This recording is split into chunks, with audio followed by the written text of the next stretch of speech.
I've got an amazing show today, in large part because my guest is quite an amazing person himself. His dedication to helping people get out of pain, play better golf, and his commitment to learning daily and continually are all things that have helped him achieve so much. He is a licensed physical therapist. He's a Golf Digest Top 50 fitness professional, TPI certified, Plain Truth certified. He is a best-selling author of The Golfer's Guide to Bogey-Proof Golf Workout. And he also has one of the best podcasts in golf called 18 Strong. And I'd highly suggest that you hit the pause button now, go over to your favorite podcast streaming app and subscribe to their show right now.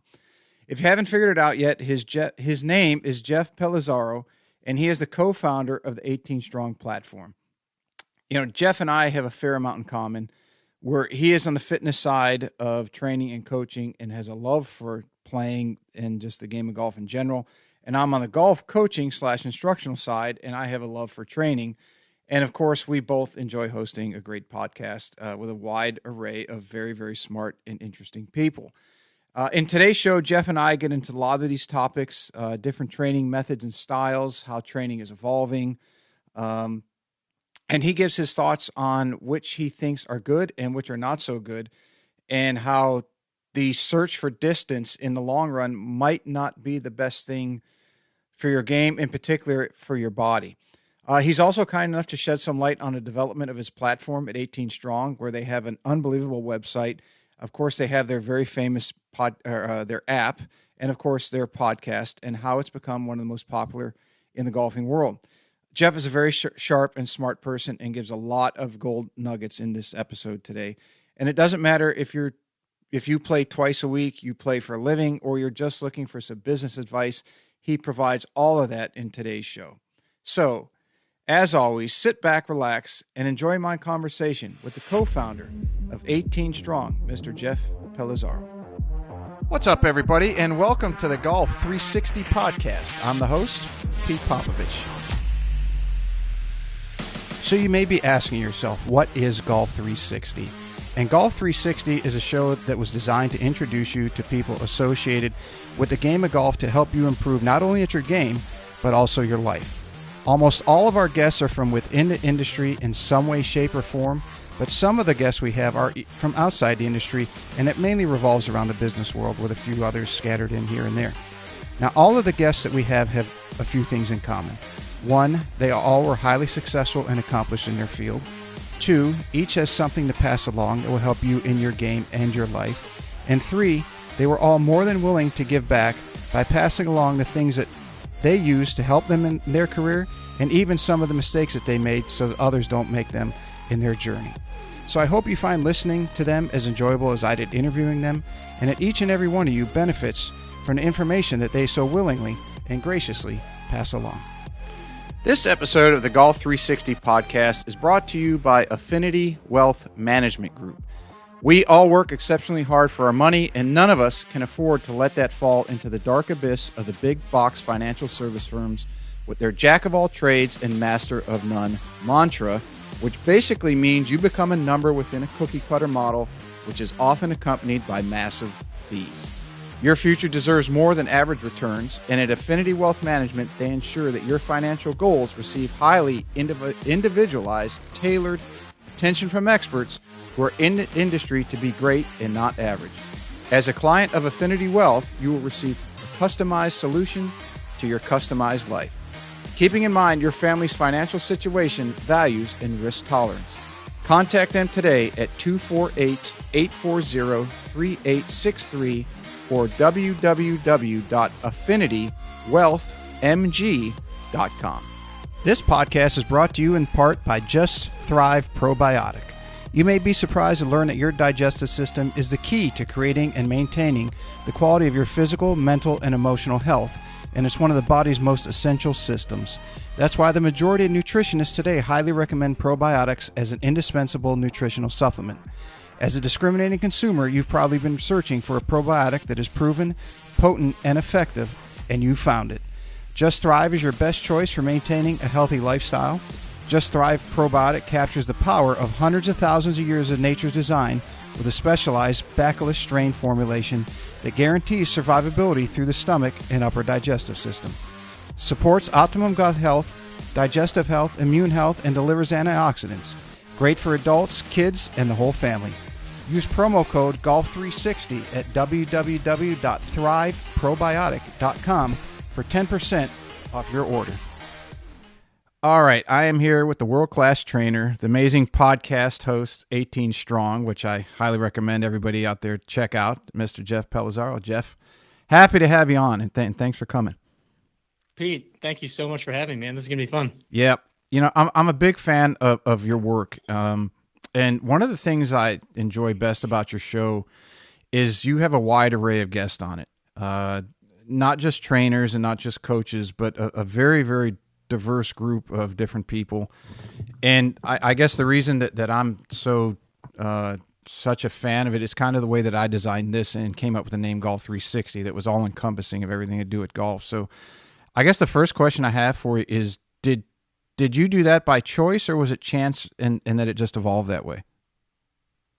Yeah, I would say that my initial thought process was in my head somewhere. I knew that I wanted it to be kind of a bigger, more expansive show. But when we first started, it was really very much fitness based, just kind of reaching out to some of the people that I had met in the golf world through TPI and just my work as a physical therapist.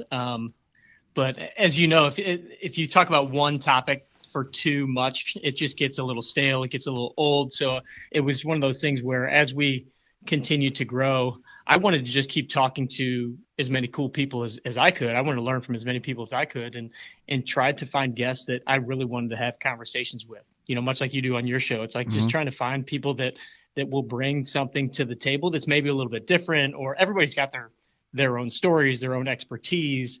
And so, once we had so many of the different fitness professionals on, medical professionals, it was like, all right, how can we kind of continue to branch out and just start to bring on people that, the audience really wants to hear, or they want to hear stories, or bring somebody on that maybe nobody's heard of, but they have an awesome story and they've got this expertise in the world of golf or outside the world of golf. I mean, one of my favorite episodes was with a Navy SEAL sniper instructor. He had no background in golf or anything, but it was all that performance under pressure kind of talk. And there's so many different ways that we can relay different life lessons, mental lessons, physical lessons into the game of golf. And so that's what we really try to do, is just have fun conversations with cool people and somehow relate it back to the guys and girls that are listening, and hopefully make them stronger some way, shape, or form. Once they're done with the show, they've either been entertained or inspired, or they've got some new form of knowledge or action to take. Mm-hmm. What was the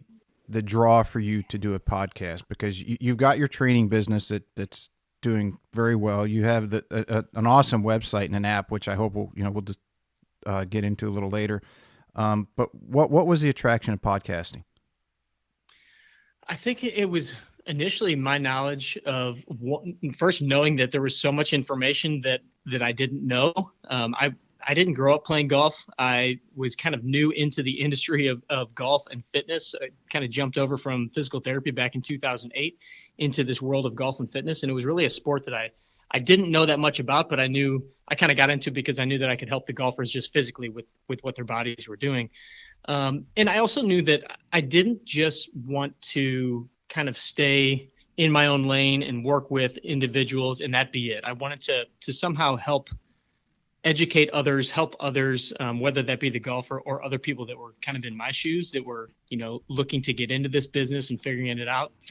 So I had started a couple different blogs. I had jeffpelizzaro.com back in the day, where it's just me kind of sharing experiences. And then because I knew I wanted to have a little bit more, I guess leverage is a good word. You can also reach way more people than you can just working with people individually in the gym. And so that's kind of where it started, was just dabbling with the online stuff. And then I had just started listening to a podcast called Entrepreneur on Fire, and a guy by the name of John Lee Dumas. He had, I think it was 7 days a week, he interviewed just a different entrepreneur every single day, asked them the same questions, but everybody had their own different story and different failures and wins and things like that. And I was like, that'd be kind of cool to just interview different people in the world of golf. It's a great way for me to selfishly learn, but then I can also kind of share that experience with all these other people that I'm, trying to reach online. And so that's really where it started. That was back in 2014, I believe. So, the podcasting thing was really pretty new. It was definitely new to me. I had no idea what I was doing. You and I were just talking about, starting a podcast and how you don't know what you're doing at first. And, you make all these mistakes. And I mean, I literally had no idea how a podcast worked, how you got it on the internet, how you got it onto Apple. So I did some YouTube searches and listened to a couple other podcasts on how to set up your own podcast. And that's kind of where it all started, and didn't really know where it was going to go. I reached out to a couple of people like Jason Glass and Dr. Mark Smith and Ali Gilbert and David Donatucci, all these people that I had really just kind of knew online. They were all in the golf and fitness world, and said, hey, I have no idea if this is going to be a thing even in 3 months, but I'm starting a podcast. Would you want to be one of the first guests? And all of them said yes. Dr. Brett McCabe, all of them said yes, and then kind of started from there. I was pleasantly surprised in that.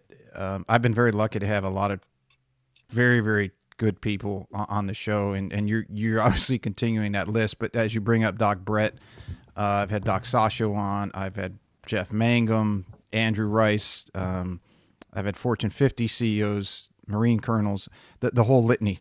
And I was when I was reaching out to these people at first, I'm thinking, because like you said, you're starting a podcast, you really don't know what the hell you're doing. I'm thinking these people are never gonna say, "Hey, I'd like to come on," but I'm like, okay, what's the worst they can say? No.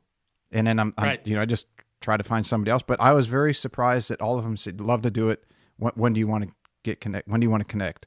And it was like, holy cow, this is pretty sweet. I mean, you get to talk to world-class performers and pick their brain for, my show's long form that we talked about that. And I get to talk to them for usually 2 hours, at least an hour and a half. And, get to promote them and everything else. But what it would cost the normal guy walking in off the street to talk to them for that amount of time is just quite a bit of money. So it's like I'm stealing, their time and their knowledge, but, hopefully I get enough exposure for them that it pays off for them if they get a couple people signed up or get to work with some people. But yeah, it's pretty cool how people at that level are always willing to give back, especially hard chargers and very busy, that they can fit you in, and they do it, I think, out of the kindness of their heart, out of to give back to the game or the profession that gave them so much. And very, very cool thing that they do that. Yeah, I've had the exact same experience, and I think that first of all, who doesn't want to share? All of these individuals that we have on our shows, they have a platform. They're trying to get their platform out to as many people as possible, their expertise and their name. And so in many ways, it's like, yeah, why would they not want to come on? But also, I feel like it's just that asking, Pete, that a lot of people don't do. A lot of people don't. They say they would like to have this person or that person, and but they just never end up really like sending a note or making a phone call or sending an email, and don't realize that sometimes it's just as easy as that. I mean, I can't tell you how many of our podcast interviews came off of just a random Instagram DM or a Facebook message or an email, or just asking another guest about somebody that they know. And it's like, yeah, of course I'll come on. I mean, I to this day, I was typing out an email the other day to somebody, asking them to come on the show. And I remember asking Matt Janelle to come on our show, and he's been on a couple of times. And the very first time he came on, he was like, yeah, man, of course I'd come on. I'd be honored to do it. And I was like, whoa, that's really like you. And this was pretty early on. And it was like, they're appreciative that you think enough of them to come on the show, and that you enjoy their material, or you enjoy them as a personality, or whatever it might be. And sometimes you just got to ask, and that's a big lesson right there. Have you found out? Because I was like very happy that when a number of the guests, and it was, I think Dan Hellman, our friend Dan Hellman, was one of the first ones that said during the show, because I at the end I do a emergency 9 rapid fire, like 9 holes, right? Questions. And I said, Dan, if you have the time, and he goes, no, this has been a blast. And it's almost each person on, if they're not familiar with podcasts or they haven't been on video or do a lot of public speaking, they're a little nervous at first because they don't know what it is. And I tell them, look, there's no cameras on my show, that at least not yet, nothing to be worried about. And usually within the first 10 to 15 minutes, you could feel the tension release. And then by the end of the time we're together, they're so relaxed, but they get a chance, as you said, to tell their story and talk about themselves. And who doesn't love doing that? I mean, we're all human beings. The feedback has been, yeah, man, we love coming on. If you ever need us on again, or you ever need me on again, just let me know when. I'm there, which has been great for me. Yeah, the long form style. Yeah, I mean, I listen to the Joe Rogan podcast all the time, and I mean, half of his interviews are 3 hours long. Right. But you really do you really do notice, like, it's not until like the second hour that people really even start to loosen up there. You know, like, I'm sure they come on his show, they're super nervous to be on that huge platform, but like that's when they really start to like have some fun and let loose a little bit, and it's neat. And I think that people, when they're in this setting, and they realize like, oh, this isn't like a stuffy TV interview, or this isn't like, you know, being on the Golf Channel and having your, you know, 3 minutes on there and you're being peppered with kind of the typical questions. You can kind of branch out. You can kind of let your hair down and relax a little bit, and it's way more fun. And you really do. You get to get the person's personality a lot more. You can ask them more questions about what they really want to talk about, and just let loose a little bit. And that's why I've been doing this for, you know, what is it now, 6-7 years, because it's just so much fun. Like you get to actually build a relationship with the different guests. You get to know them a little bit. And then, I mean, again, like you said, selfishly, you get to spend time with some of the top people in the industry for an hour and a half, whatever it might be. And then, you know, you get to follow up with them afterwards. And sometimes that leads into, you know, other communications or other projects. And it's just such a cool platform that is unique to what we were used to, you know, 10 years ago. Yeah, and I'm enjoying it now while there's really no regulation on it. As soon as somebody is gaining popularity, is you know, somebody's going to come in and start saying you can't do this, you can't do that, which is going to be terrible. But I guess that's the evolution of industries over time. Somebody's going to get mad at something and come in and say, nope, you can't do this. But you know, that happens all the time these days, doesn't it? Somebody gets mad about something and gets offended. The only knock on mine, and it's come from like club professionals that I know, and some friends who are in the business world, that said, well, you know, your show's too long. And I try to tell them, I'm like, look, if you look at the list of people who've come on my show, I can't sit there and ask them to cram a lifetime of experience and expertise into 30 minutes or less. It's just not going to happen. And it doesn't give them, as you said, time to relax and just kind of get into it, you know, because like you mentioned, Rogan's show, I'm a huge fan of his. And a buddy of mine and I were talking about this yesterday. Is like, you know, he used to, when he was in LA, and I don't know if he's still doing it, but you don't see it as much. They used to sit there and drink bourbon, or, you know, the famous he and Musk, they're sitting there smoking a joint. And everybody's just kicked back and relaxed. And I would have to imagine, and I could be wrong, that they probably had a drink or two before they came on. Hey, you know, relax, sit down, let's just chat bullshit before the show. And then they go on and things are a lot more loose. And I don't have that ability. I don't know about you, how many of your guests are in-house. I wish I did. I wish I had a giant studio that I could do that, hopefully one day. But my point is, I tell some of my buddies, I said, look, you know, you can't, if somebody is on a roll, they're deep into what their profession is and expertise, I'm not going to sit there and cut them off and say, hey, you know, we got to jump to the next topic. I'm not doing it. So whatever, I mean, if it lasts 45 minutes, fine. If it goes 3 hours, if they're good with it, I'm good with that. I just want them to be able to let rip, have fun, talk as much as they want, get their info out there, and everybody learn from it. Yeah. I've only done a couple in-person interviews, and that was really more with just a good friend of mine that we did like several interviews with him, more of Q&A style and everything. But I now do have more of a studio in our new gym facility. We built out an office/podcast studio that I'm sitting in right now. And so eventually we will doctor it up with some cameras and stuff like that, and want to get some people to come in person. And you're right. Like if somebody comes in person, you're not just going to sit there for 30 minutes. You're not going to invite them in to come for 30 minutes, pepper them with, 20 questions, and then get them out of here. We are going to sit here, maybe have a beer, have a little, glass of bourbon or whatever, depending on what time of day it is, of course, maybe a coffee, and just kind of sit and hang and really enjoy the time together and just see where the conversation goes. I think those are the most fun.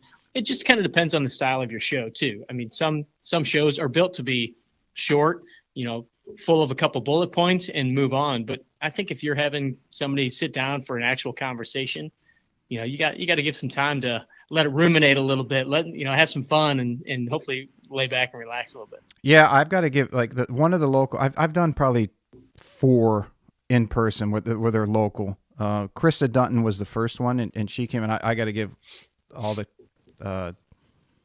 thumbs up in the world to her, because I mean, after a day of teaching, and we did it. I think it was in the spring, so the temperatures were already pretty warm. She came over. Now I had a big spread. We had ribs, we had barbecue, we had everything, a few drinks, and we sat there and we talked for 2.5 hours. So she was over my house for a good 3 hours. Now I don't ever expect people to do that, and I'm so happy and grateful that she did. And I've known Krista for 25 years, but it'd be fun to do that. So I envy you that you've got a studio. I'm doing it in my office in my house. Hope one day this will be converted, I hope. But so enough about me rambling on. But so you've got over 300 shows, which is damn pretty strong. Hence the name, right? Yeah, right. And doing it for a long time. And like we talked about, a wide array of very, very smart people. What have you learned the most, given all the people that you've talked to? Man, that's a tough question to answer, but I think that one of the things that we tend to really harp on a lot here, and just what I've learned from talking to some of the best coaches in the world and, mental game instructors and things like that, is it doesn't, when you're looking at the game of golf, or you're looking at performance, you're looking at really just kind of getting better every day is really kind of our main mantra, is like, how do we get a little bit stronger every day? And that's golf, that's life, that's fitness, that's all these things. A lot of it boils down to not making things so complicated and just kind of making a decision and sticking to a process. And there's so many different ways to do that there's not one particular way. I can have 20 different fitness professionals on here, and we could talk about a golfer and they would all come up with 20 different fitness programs. Now, that doesn't mean one is right or one is wrong. They could all do the job, but it's are you, or is that player going to stick to the process and commit to it? And like I think of like a guy like Bryson DeChambeau, mm-hmm. who is, like on the way end of the spectrum as far as like, dialing everything. It in of everything, right? Like he is just, pushing everything to the limits. But what I totally respect about him, whether you like him, you hate him, whatever, he said he was going to do something. He stuck to his process, and he did it. He said he was going to gain a bunch of weight. He was going to gain a bunch of speed. He was going to win a major championship. He did all of those things. And I think if you looked at his program, it was probably way more intense than most people would ever intend on doing. But he just stuck to the process. And that's really what I have found in my personal endeavors, in working with my clients, is you don't have to make things so complicated. You just have to make a decision. You have to commit to it, and then you have to stick to the process. And that will ultimately end up getting you toward, at least closer to the goal, get you to the goal, or sometimes past the goal, without, having to really focus on so many of these little nuances and things that tend to really, once we get more complex with our diet, our fitness, our golf game, our practice, whatever, the more complex we get, then I think people tend to be less likely to actually do the stuff and stick to it, and we tend to gravitate towards the complexity of things. But if we can just kind of simplify things, we don't realize how powerful that really is. Oh, 100%. I think I was watching one of your clips on your Instagram page with Ed Milet. I think it was on there. Yes. Where he was saying the way that you get self-confidence is you make a promise to yourself and then you keep it. Yeah. Right. And using That's Bryson it. as the example, I mean, it is different as his approach might have been to whatever he was doing, changing his swing, and he's a tour winner, and you're like, okay, I think Chris Como told him, okay, this could go drastically wrong, but if you want to, let's do it. So he changed his swing, changed his diet, changed his body change his training, and he committed to it. And I mean, he's reaping the rewards, and he might have changed the game in the process. But to your point, making a decision and then sticking to it, at least for a designated period of time, to give it a chance to have the results that you're looking for, it's something that's so simple that everybody, it's like, oh wow, that's all I got to do. Yeah, it's so simple that people don't believe it, right? Like, and that can be the smallest of changes, and really, the audience that we are talking to on our show and with our programs and everything is really the regular golfer. We're not trying to speak to the high level collegiate player, the PGA Tour player. We're talking to the regular guys that are out there. They love the game of golf. They love to watch golf. They love to play golf. But most of our audience, they've got all these other responsibilities, and they can't spend a ton of time in the gym. They can't spend a ton of time practicing. And what we try to tell them is, like, just to do a little bit of something. One of our big things is getting people moving every day, doing a little movement routine every single day. It could be 5 minutes, could be going for a walk, could be just doing a little thing. But back to the Ed Milet thing is, like, if you say you're going to do it, then you got to do it. And when you do it, you got to check it off and celebrate the fact that you did. And that's where the little win comes in. That's where the confidence gets built up just a little bit that day. But if you do that for 7 days straight, for instance, we have what we call our daily motion routine, or we're now calling it our Move EFD every freaking day, Move EFD routine. And we tell people, like, do it for 7 days and print out a sheet of paper that you can, like, check it off.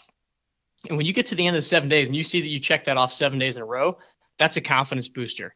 And then now try to go 30 days. And if you check it off for 30 days in a row, not only is your body physically going to feel better because you're getting your joints moving and all this stuff, but, like, confidence wise, you're like, man, I just did something that most people don't do. I just did something that I wouldn't have done 3 months ago. And so that self-confidence just keeps getting built up and built up. And then who knows where that goes in a year? Maybe that changes into, okay, now I'm committed to 3 days of strength training a week and practicing once a week. And then you start checking that off the list.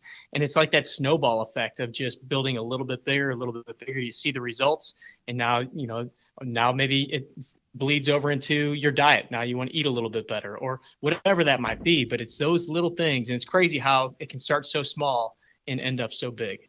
Yes, and I a lot of the people I see who come in and have a problem with their game, that is the number one thing. And the most difficult people to work with are the ones who might do it for a shorter period of time than they probably should, and then they start jumping around to different disciplines, or they think, well, it's not my swing, it's my training, or it's not my training, it's this, and then it's the way I think, and they never commit, right, to any certain thing for say 6 months, and then getting them to just understand, look, do it like you just said, do it for a week, let me see you do it for, oh, I can do that. It's like, okay, if it's so easy, let's see you do it, and then at a week that then come back and then we'll add on to it, and I promise you, if you stick to it, you're going to start to see the results that you've been looking for. But if you keep jumping around, I mean, you're never going to get anywhere. Yeah, shiny object syndrome is a big deal, and I struggle with it in many facets of my life. Is I'm doing it this way, but if I did it this way, it'd be a little bit better. Mm-hmm. Or maybe I needed to try that thing over there. Or especially with golf. I mean, there's so many things technique wise. We've got a hitting bay here at the gym. And me personally, I mean, I'll be out there just hitting balls into the net, no launch monitor or anything, hitting balls and, like, working on little tweaks in my swing. It's like I have no feedback here to tell me what's working, what's not, And I'm like, this is just stupid. It's like banging my head up against the wall. So I'm really excited because a friend of mine who's the director of instruction here at one of the top clubs, I'm gonna go and take a legit lesson from him, and I want him to say, like, look, here's like the 1 and 2 things that I want you to just work on until we get together again, and so I can kind of follow my own medicinal advice, right? Like, just pick a couple simple things, and that's it. Like, the people that are the most successful, you look at Michael Jordan, we talked about Bryson, Tiger Woods. It's like the people that can do the monotonous things over and over and over and over, do the basics over and over and over, and become excellent at those things, those are the people that end up winning, not the guys that they think they got, the basics, and then they want to move on to the more challenging stuff, or they, the bright shiny objects, going from here to there, here to there. They're just constantly bouncing around, and we've all been there for sure. But it's the guys that just really, really, I think in that Michael Jordan documentary, would they say that he starts every practice with chest passes, like just simple, back to the basics. And if you take somebody that's got arguably as much talent as anybody on the planet, and you have that mental commitment to doing those small things like that, I mean, the sky's the limit, because some of the hardest students I've had, and they played at very high levels, are the very talented ones who can use their ability to sidestep something. But I've been around long enough and played at a pretty high level to see it, that I tell them, if you don't learn this basic thing, once you get to a certain level, everybody is super talented. It's going to be who has the ability to do the things that the other people don't, and do it consistently well. And getting that through to a 18 or 22-year-old kid sometimes is extremely difficult. And then the flip side of the coin is you have the people who are that do those little things, and they show up and they're not seeing the improvement, in 3 months or 6 months, and trying to get them to understand it's a very long process, and don't give up, because you might be the tortoise in this race where another kid that you're competing against in high school is the hare. But right. Trust me, by college or just out of college, you'll be past them. Just have some faith, right? Yeah, I helped coach my son's soccer team. He's 13 years old, so they're at the point where now they're starting to become young men. They're starting to gain some skills and speed and size and things like that. And but it's not a super high level team. And some of these kids, it's like, we still need to work on, guys. We need to work on passing. We need to work on dribbling. We need to work on just shooting. And they're wanting to learn how to do the rainbow and how to do a bicycle kick. And I'm like, guys, you can't even pass the ball with your left foot yet. Like, let's slow down and get these things, because all the other kids that are out there are wanting to do the same things that you guys are wanting to do. But if we can be the team that has the basics of being able to pass and work the ball around and do all these things, you can tell my background's in soccer, not so much golf. But if you can do all those things very, very well and build off of that foundation, then, like you said, you will become the kids in high school and in college that you've got the other stuff down pat. Like, you don't even have to think about your passes and your shooting, things like that. And then your skills continue to build and build and build. But you can't jump across the river without walking across the bridge, right? Yeah, and I've had one of my early podcasts. I had Dr. Greg Half on, and he wrote Periodization in Training with Tudor Bompa. They talk specifically in the book about that and the differences, going back to the studies. I think it was in Finland, Norway, Switzerland, up in that area that they, like the tennis model was what they used up in that area. And then David Epstein talks about it in Range and the Sports Gene. I think one he gets into, are you predetermined to be in a certain sport? And then the other one is taking the Federer model versus the Tiger model. Should you specialize or should you not specialize? But I think the data, and it's out there now. You and I know it because it's been out for a while, and it's getting out to the masses, the public, is that specialization is not the thing to do for a young child, if they want to be very good in a sport later on in life. Yeah, definitely. I haven't read that book, Range, yet. It's actually on my kind of next to read list. Yeah, that's a very good one. It's pretty eye-opening. I hope to have David on it sometime. Hopefully I can get to the level where he says, "Oh, I've heard your show." Yeah, come on. Instead of like, "Who the hell are you?" I'm still waiting. Like I said earlier, I've been lucky enough to have people say, "Yeah, I'd love to come on. When do you want to do it?" I know that one that's coming is like, "Who are you? Why would I come on your show?" So I'm mentally prepared for that. Hopefully I never have to deal with it.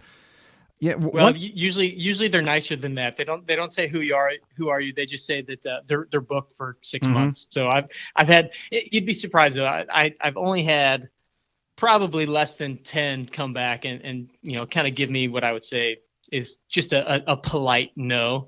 That that they're just kind of appeasing you to to not come on the show yet until you have a little bit bigger reach. One of the hardest things I found out about this podcast game is scheduling. I don't know if you have found that the same, but I've been trying to do at least one a week, and the challenge is when you're working with different people is getting somebody to commit with because you're getting very successful people, so obviously their schedule is very tight, and getting them to come on, and they have things come up, and you might have things come up. How have you found a way to streamline that at all? The thing that has helped the most is having one of those Calendly links where you can kind of set up what availability you have on your schedule, and then you can send that to them, and then they can kind of look on your schedule and figure out, okay, here's a day that they also have open. That's been huge, rather than send 5 emails back and forth between 2 people. But that has been the hardest thing with continuing a podcast for the last 7 years, is just the scheduling, finding new guests to come on.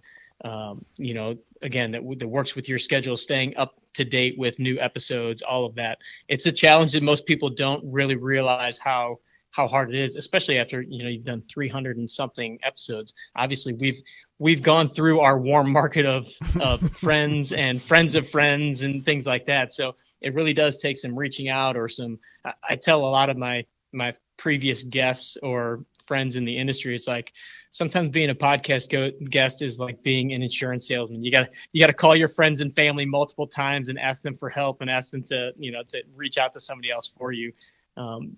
Because it is tough, man. People's schedules are busy these days, more so than ever. And when you're trying to get, like you said, top quality instructors or individuals that already have a very packed schedule, it just takes a lot of planning and sifting and sorting, but it's all worth it in the end. How do you have a family of white, and you mentioned your kids, and you coach your kids, and you have your business, the training business, and the app and the podcast, and how do you find the time to get it all in? Oh man. Well, is it going back to the discipline and the small things that we talked about, or is it? Yes, it definitely is. I mean, I try, and I've always thought that one of my weaknesses was not being very organized, which has forced me to put some more time and effort into organizing. And I still would say that I feel like I'm running at 100 miles an hour sometimes. But as far as my training with individuals here in the gym is concerned, I mean, I'm living by my Google Calendar, when everybody's scheduled on there, and then booking podcast guests. Thankfully, right now it has gotten so much easier since we had this new facility put in place, because for the last really, 4 or 5 years, the facility that I was in training did not have like a quiet place for me to be able to do a podcast. Every now and I would luck out and schedules would work out where there weren't a bunch of people in the gym, and I'd be able to go in the little office. But so for the last 4 or 5 years, every time I did a podcast, if it was during the week, I'd have to leave the gym, either run back home. I mean, I've done a ton of podcasts over at my parents' house because they live closer to the gym. So I'd go do it in their basement, just anything to get it done. And so, yeah, it's all about planning. Every morning I do sit down. I've got a little daily planner, and I kind of go through my list of things that I need to get, like my top 3 things to get done. And then I write out my daily schedule. Even though I do have my Google Calendar, I still write out all my little appointments for the day, and it just kind of mentally gets me prepared for what I need to get done. What are all the to-dos that are kind of secondary? Obviously there's always things that continue to need to be done, but I try to kind of break it down into 3 top priorities to get done for that day.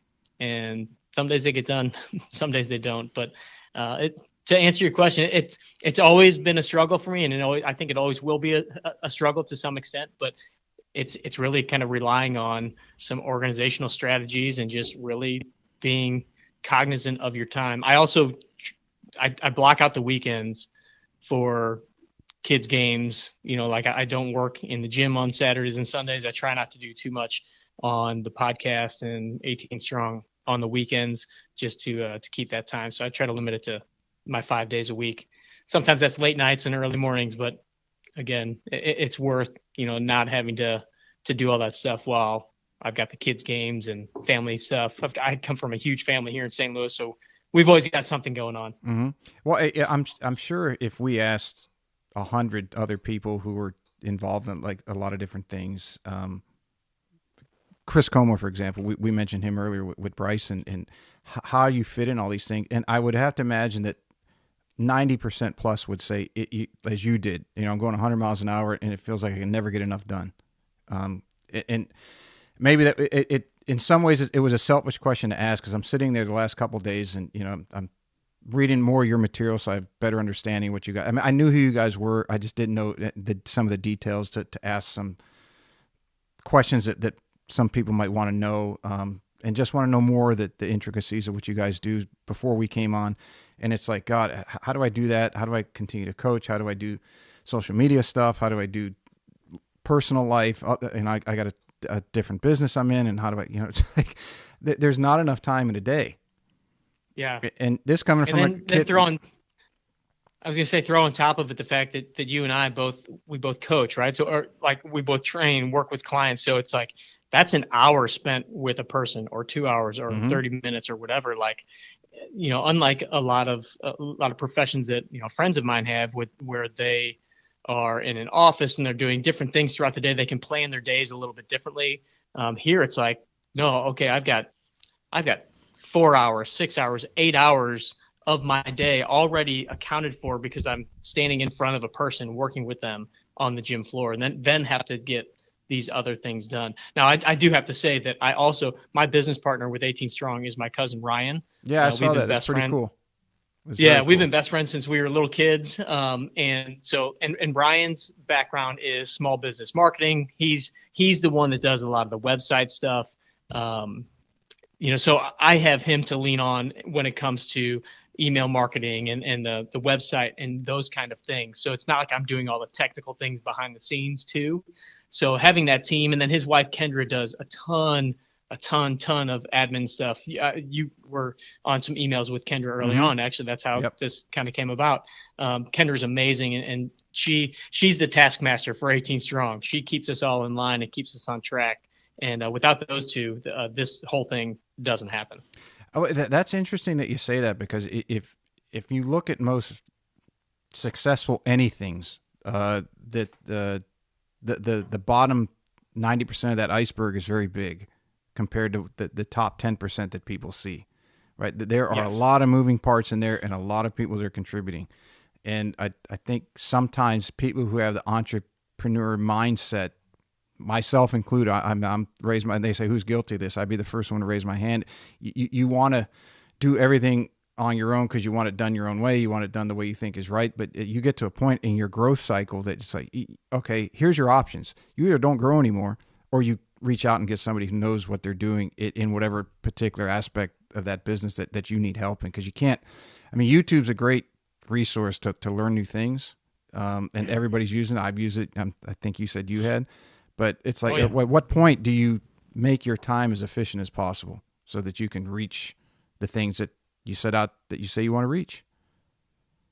Yeah, I still totally struggle with that. And that's one of the reasons why, like, social media wise, we don't have a huge, Instagram account. We don't have our YouTube. We have a decent number of subscribers, but we just kind of ran out of bandwidth as far as being able to create videos and edit them. And same with the Instagram stuff. It's like, man, we've got so many other things that we have to kind of like pick and choose, like to really set time aside for the podcast. And so you're not going to get daily Instagram posts from us right now, just because we don't have the time in our schedule. I don't feel like I have the artistic ability.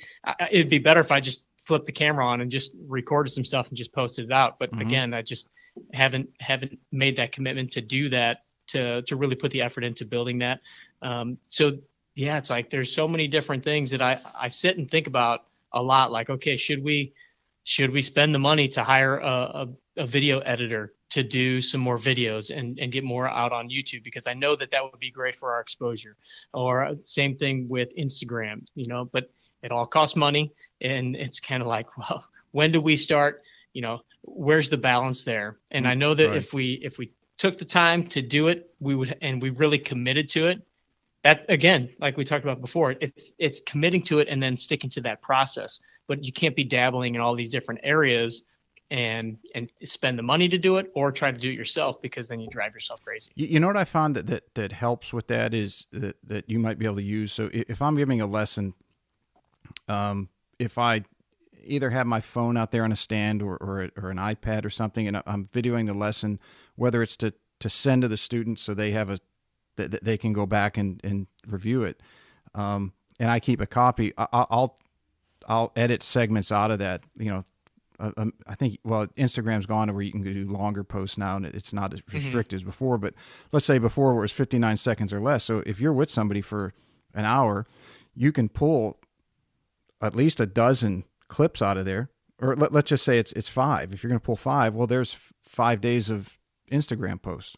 And it might be redundant to you. You're like, well, who the hell would want to look at the same person with me training 5 days in a row? But it's like, as people are scrolling, they don't remember that you posted the day before the same person, even if it's a different movement.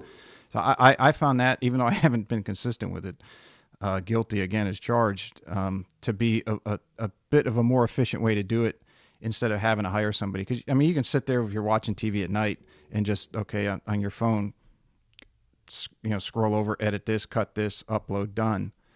That seems to check that box a little better, at least for the consistency part. Yeah, no, I totally agree with you. And it's making that commitment to sifting through at night and pulling those out. And you mentioned that other people aren't going to care or notice. And it's funny how sometimes we're so close to we're so close to it that we feel like everybody else is seeing what we see. And it's like, no, those people are so close to their own stuff that, they don't remember the little snippet that you posted yesterday or what you posted 2 weeks ago, So it's a great point that you make there about just, kind of being more efficient and utilizing some of this stuff. I was just talking to one of my clients this morning. I'm like, hey, you mind if I use some of these videos to just throw up on Instagram? Because I got to get better at posting stuff on Instagram. He's like, no, dude, put anything you want out there. And I know that, it's just me walking him through a couple exercises for his own benefit to take to do his home program. But I know that people would get benefit out of seeing that, like, the way that we're interacting or what I'm telling, the little adjustments that I'm telling him to make in these exercises. People would get value out of that. It's just one of those things. Just haven't put the time and effort to commit to doing that on a regular basis. You just struck on something that I had to learn, and I was very late to the social media game. I don't think I started on YouTube until about 2 years, maybe 3 years ago. But one of my friends gave me some feedback and says, "Look, I know you've broken it way down, but he said you're still way above my head." And he goes, and I'm a single digit, maybe a 10 handicap. He goes, you got to do it like you're talking to an 8-year-old. But to your point, it's like what we think that somebody's going to need in our critique of ourselves. We're looking at it through a certain prism. They're looking at it through a completely different prism, right? Like something that we think, and even though we know it, and we say the thing that might benefit somebody is something very small and simple, and then we're probably guilty of it more than anybody else, in that we don't apply it to ourselves. Yeah, it's funny because sometimes, and I'll be perfectly candid, like sometimes it's being self-conscious of, well, what if I put this out and it's not exactly right? Or what if I put this out and it's not the exact definition or exact way to do it? And, thinking like, oh, all my peers are watching these videos. The guys that, are in the same industry as me, they're not watching my videos to learn what I'm teaching. It's like, no, the guys that are wanting to get better at golf and they need something to do at home, those are the ones watching it. And they're the ones that need that instruction at, like you said, at that basic level. And I think sometimes we're so ingrained in our world of, golf instructors, fitness instructors, that you almost, when you're putting things out there, you're kind of expecting the critique of those people. And this is obviously where social media has really, the critiquing on social media, it just kind of drives me crazy. But when you're putting out there, as long as it's with the intention of helping people and helping somebody get better, when you go at it with that mindset, it's that much easier to put this stuff out, the podcast, the videos, and just, kind of pick one person to talk to, as opposed to worrying about what everybody else is thinking or what they're going to say, because most of the time that doesn't happen. Right. And if you're in something long enough, like golf, if you play pro golf long enough, you're going to have a round where you shoot horrendously bad. At the pro, Yeah. if you shoot, you're going to shoot 78 or 82. I think now the weather was absolutely horrendous, but when Tiger was going for that one slam of his, and he got the wrong tee time in the British Open, I think the winds were gusting at 35 or so, and it was raining, just terrible weather, and he shot like 81, I think. I mean, here he is, the number one golfer on the planet by a wide margin, and he shoots 81. So, Yeah. hey, people, it happens. Right. Just learn from it, go on, do better the next time. Yep. I as Absolutely. I was going over your some of your guest lists, I noticed Brian Bradley, and the reason I bring him up was because he's very big in the Egoscue method, and I had started reading on Pete Egoscue's stuff. It had to be 16 years ago, and then Really? I had Coach Gill on, Gil Bosch, who is the GOTA. I don't know if you're familiar with their stuff. Just a little bit, not a ton. And Coach Gill was his story was he had some very bad back issues in his, I believe he was in his 30s or mid 30s, and was about to have surgery, and met Pete Egoscue, and he said, "Give me 1 year." So what do you have to lose? You're gonna, if it doesn't work, you can have surgery next year, but give me 1 year and you won't need surgery.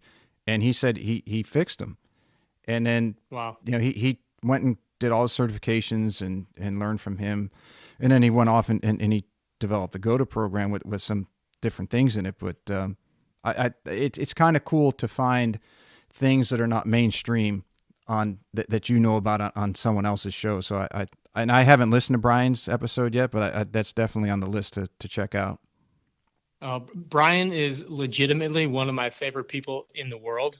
We've had him on a couple of times. He's just an amazing guy. He just the presence that he brings. I had a chance to hang out with him at the World Golf Fitness Summit a couple times, and he just brings this energy to everyone. He's such a fun-loving guy and just a huge heart. And that's why he is running the Egoscue clinics, because Pete. I mean, he has worked so closely with Pete. I would highly recommend checking out one of those episodes. I think we've had two of them with him on, but would love to make an introduction to you. If I'd you'd love to be have him interested on. in That'd having be him on the great. show. Are they Yeah, still he's so based much out fun. of San Diego? Yes. Okay. Yes, he's still out there. I forget what they call their obstacle course that they have out there. That's That at the high is just school, kind isn't of it? insane. Yes. Yes, it is, where they do all this outdoor training. It's Uh-huh. like telephone poles, climbing over telephone poles and all this different stuff. And so he ran several of the breakout sessions at the World Golf Fitness Summit, where we actually did a lot of that stuff. And it was really, really cool. He speaks at the Tony Robbins events. So he has Wow. worked, Pete Egoscue worked with Tony Robbins. Tony Robbins worked with Pete Egoscue on a lot of his physical issues. And so Brian has gotten to know Tony over the years. And now Brian is at all of his, I think it's the Unleash the Power Within events. Mm-hmm. And Yep. he comes out, he teaches the crowd, like in between speakers, he does different things with the crowd to just show them some of the Egoscue methods and kind of get them hyped up. And he's just an amazing dude. I'd be happy to connect you with. Yeah, I'd love to. And either after, or if we're short on time, we'll be in touch in the next couple of days or week or so. I'd love to have someone like him on. It's funny because I got introduced to some of their material, like I said, 16 years ago, and then through Dan, I got in. Well, actually, through one of Dan's students who I was working with, started me in Eldoa, and then I started doing a lot more with Hellman, and you with all of these different disciplines, there seems to be they all differ, but they seem to have a lot of common movements in them. Do you see that, or am I just seeing something incorrect? No, I do, and that's kind of fascinating to me. And sometimes after having so many different people on the show, and guys like Dan and Brian, and there's another organization that I'm certified through, is the FRC, our Functional Anatomy Seminars, with Dr. Andrea Spina, and you have so many smart individuals and so many different methods, and so it's like you want to dive in and learn everything you can about one of these methods, and then you're exposed to another one and you see the benefits and you see things going on. But there's always some basic crossovers with some of these different techniques and what's going on. And that goes back to what I was saying before. Like there's so many different ways for us to heal and fix our bodies, right? Our bodies are amazing pieces of machinery, really. But they're amazing healing machines too. And so there's not just one way to do, to help work on your back or your spine or your rotator cuff or your core strength or all of these different things. But I do find a lot of commonalities amongst some of these different techniques, DNS. I'm actually staring at the Peter Gasku Pain Free book right now as I look across my desk, which is kind of funny. And he's coming out with a brand new one, I think, at the end of the month, a new updated version of the Pain Free book that is supposed to be a little bit more time conducive, because a lot of those techniques were very time consuming. Mm-hmm. So I think they've adjusted some of those things. So that's something for everybody to look out for too. But yeah, I find that there's definitely commonalities. Then there's differences, and sometimes that's hard for me as a host and as a clinician practitioner, because I'm getting so many of these different things. We go back to that shiny object syndrome before. It's like, I've got some of the best people in the world teaching different techniques that in some ways are similar, but in some ways are different. And then it's kind of like, trying to piece them all together on my own when I'm working with clients. I don't know how you feel about that, even with like talking to so many different golf instructors and learning from different golf instructors. It's like, you gotta find your own procedure out of that too, kind of pick and choose what works for you and what mentally crosses over for you as well. Yeah. And obviously I know the coaching side better. The training side has been a hobby of mine. Cause I mean, when I was in high school, I was so skinny. My sophomore year, I think I was 6'3", 175 pounds. And Wow. I could not gain weight. Now I play golf, but basketball was my thing as a teenager. And I'd lift weights, and I just could never get any stronger. So once I started, I remember training when Health South was still around before they got into their Mm-hmm. issues. And there was a local one here that when I hurt my back, I started going to them. And then I got into the weight training and actually started gaining some size. And it was that, well, let me get what I didn't have when I was a kid type mentality. Right. But getting back to there's so many different things I could only imagine in the health and fitness world, but in the golf coaching side, I'm a big fan of Mike Adams and Terry Rolls and the Tischlers, and I think Adams and they were just at the top 100 summit at Pinehurst. They have that new 3D app coming out, but he's like, okay, measure and find out what somebody is before you go telling them to do something, because you could be telling them to do something that's completely opposite of how they're built and how their body's supposed to move. Now, I've been saying that for a long time. Mike has all the science and the data behind it to say, here's what it needs to be. But yeah, I could see in your industry as well where that becomes, it's like, wow, you're just, the FOMO, I guess, is the new Yeah. word or acronym to use for that. Yeah. Oh. I was at a Gateway PGA sectional event 2 years ago, I think, and was asked to speak there just briefly. And unfortunately, I had to get there a little bit late because I was working with clients that morning.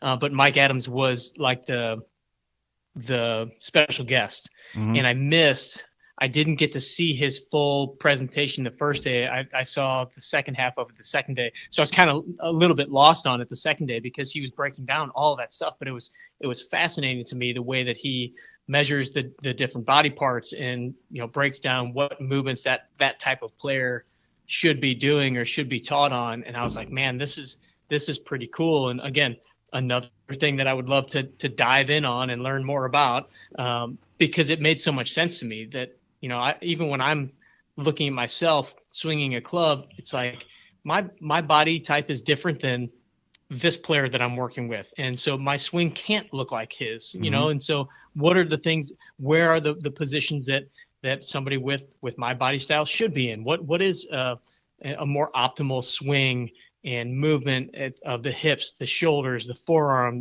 all of these different things. So it was really cool to see Mike break some of that stuff down, even though I didn't get the full 30-foot view or 30,000-foot view of it. Yeah, he posts some of that basic stuff on his Instagram, and it's obviously short. If you get a chance, check that out, because it makes it might fill in some of those gaps that you weren't able to catch when you were up there. Yeah, definitely. I'll go on there for sure. You know, I probably look at the training world and follow people on there similar to how you follow the golf, because you know they're interrelated, and you have your expertise, and then you like to know about the other side.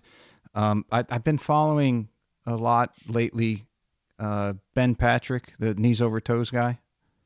Oh yeah, somebody just introduced me to him, the not in person, but to his Instagram account. Yeah, not too long ago. It kind of, I mean, it seems to be the ATG. Was it All Truth Group or Athletic? I can't remember what the acronym stands for, but it seems like he's really taken off in a similar fashion to how George Gankus took off in golf a couple years back. Right. Really? Okay. And don't quote me on this. Somebody out there might write and say, "Oh, you got this completely wrong." But I think George, about 3 or 4 years ago, somebody, you know, they came to him, they started putting it, "Hey, you want to put your lessons online?" He's like, "Yeah, do whatever you're going to do. You can video. I'm just going to teach." And then it just, the whole package that he brought, he's very good at the California lingo and just did things different, really caught on, and it took off. And I'm sure he's still doing exceptionally well.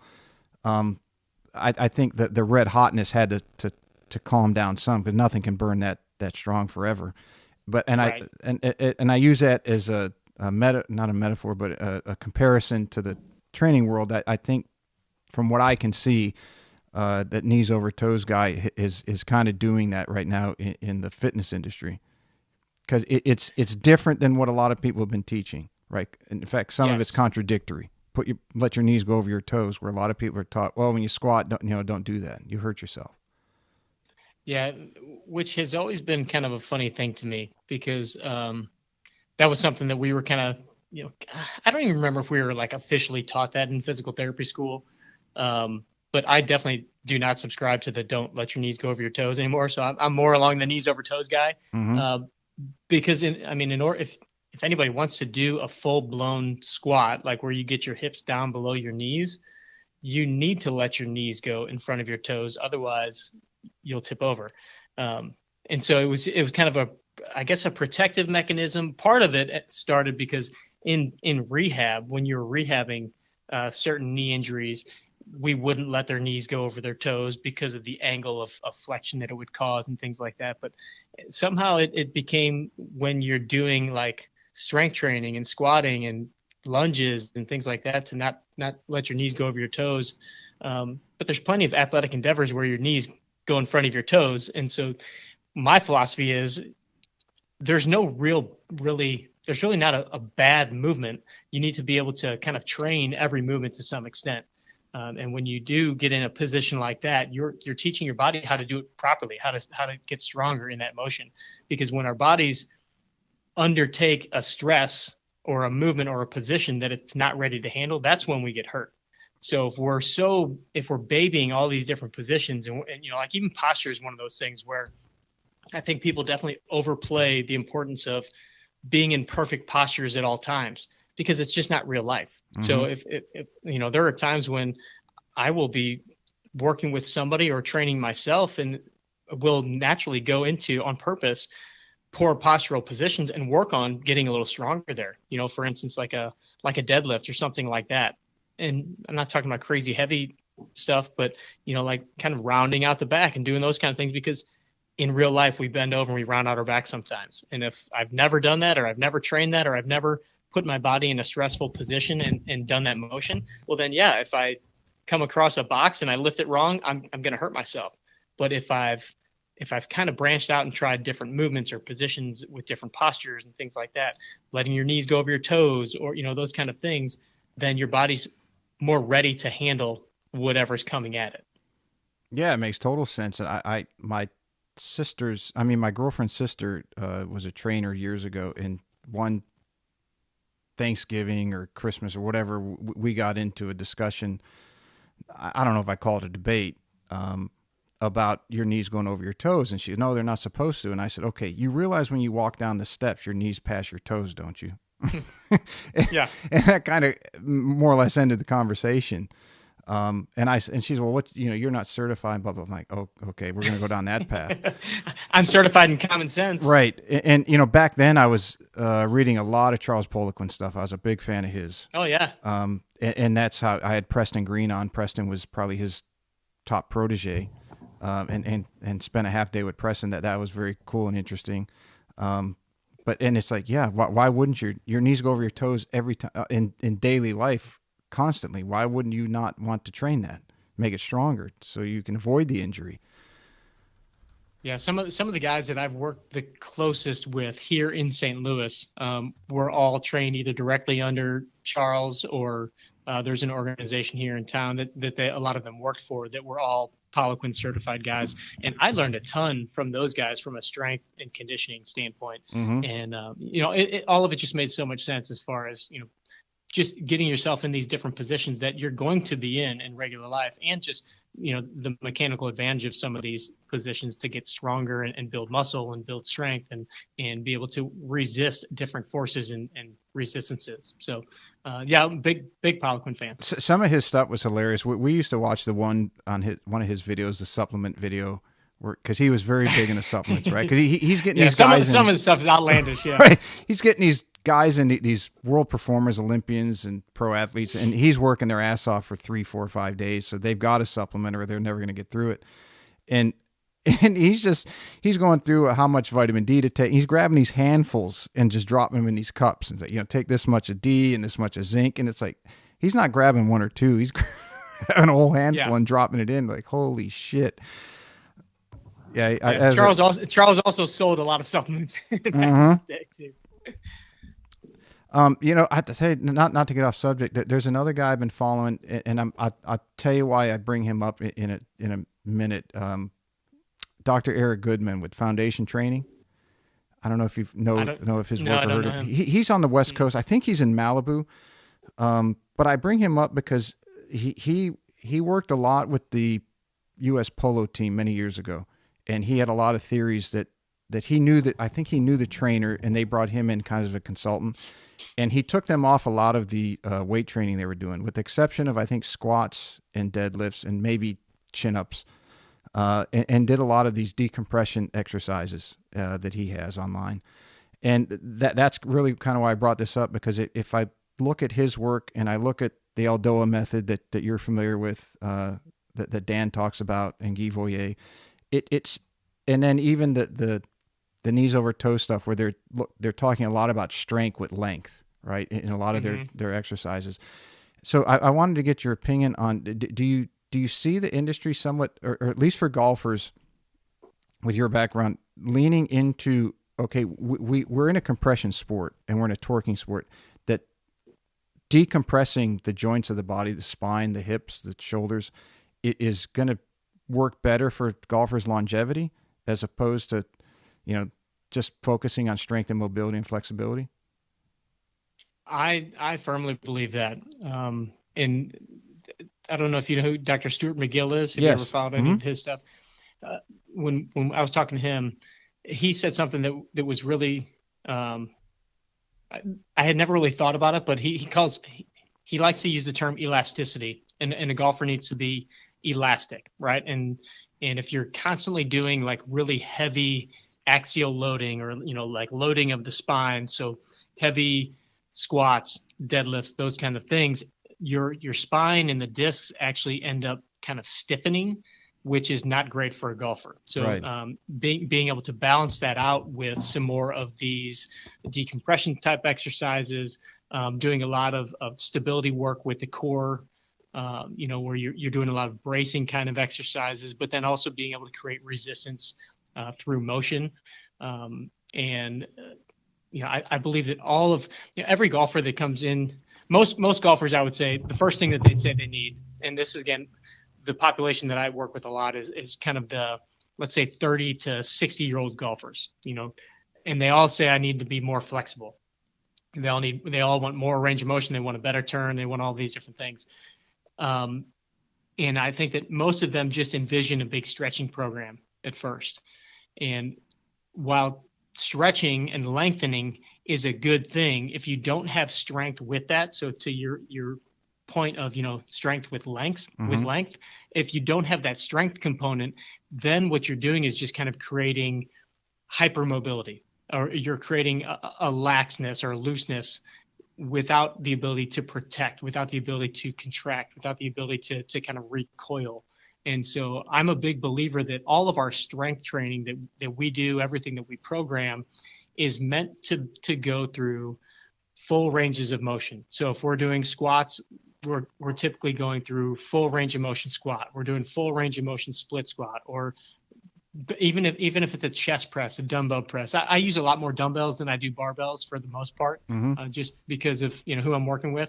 But everything is meant to go through full range of motion, and working on posture while we're doing it. So you're getting the benefit of the stretching component of it, but you're also building that strength at the end ranges of motion, and that's where that elasticity comes into play. And so I think that's exactly kind of what you're talking about, is having that strength at those end ranges too.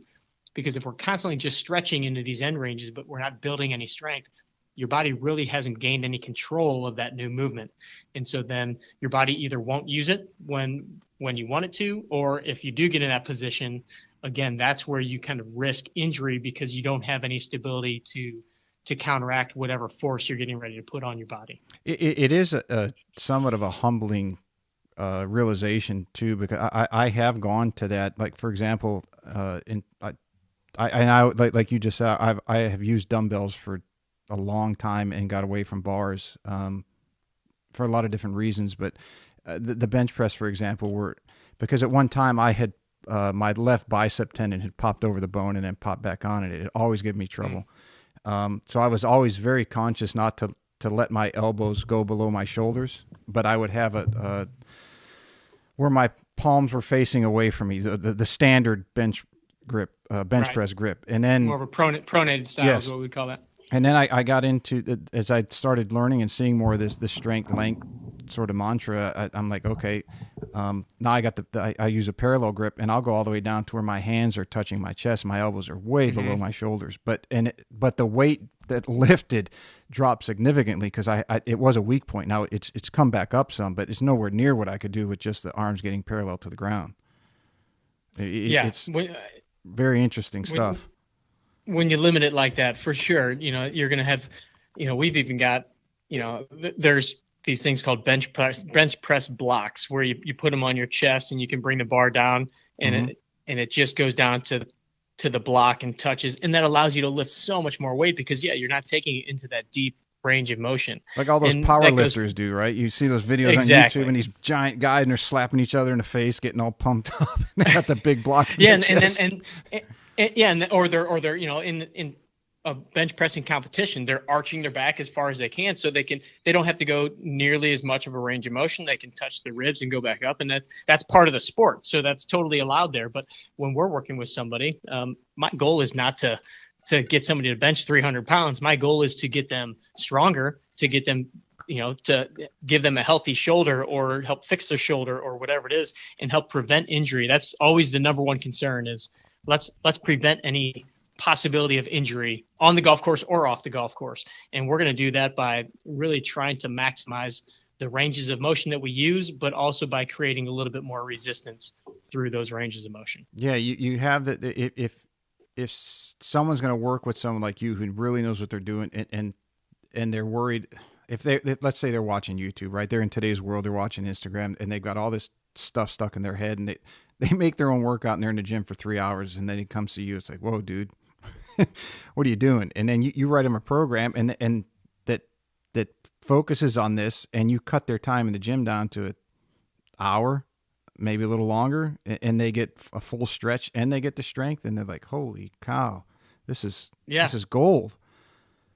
Yeah, I had a kid in here just the other day. He's, I don't know, a sophomore in high school, and I handed him 2-pound weights to do a shoulder exercise. And he just kind of started laughing and looking at me.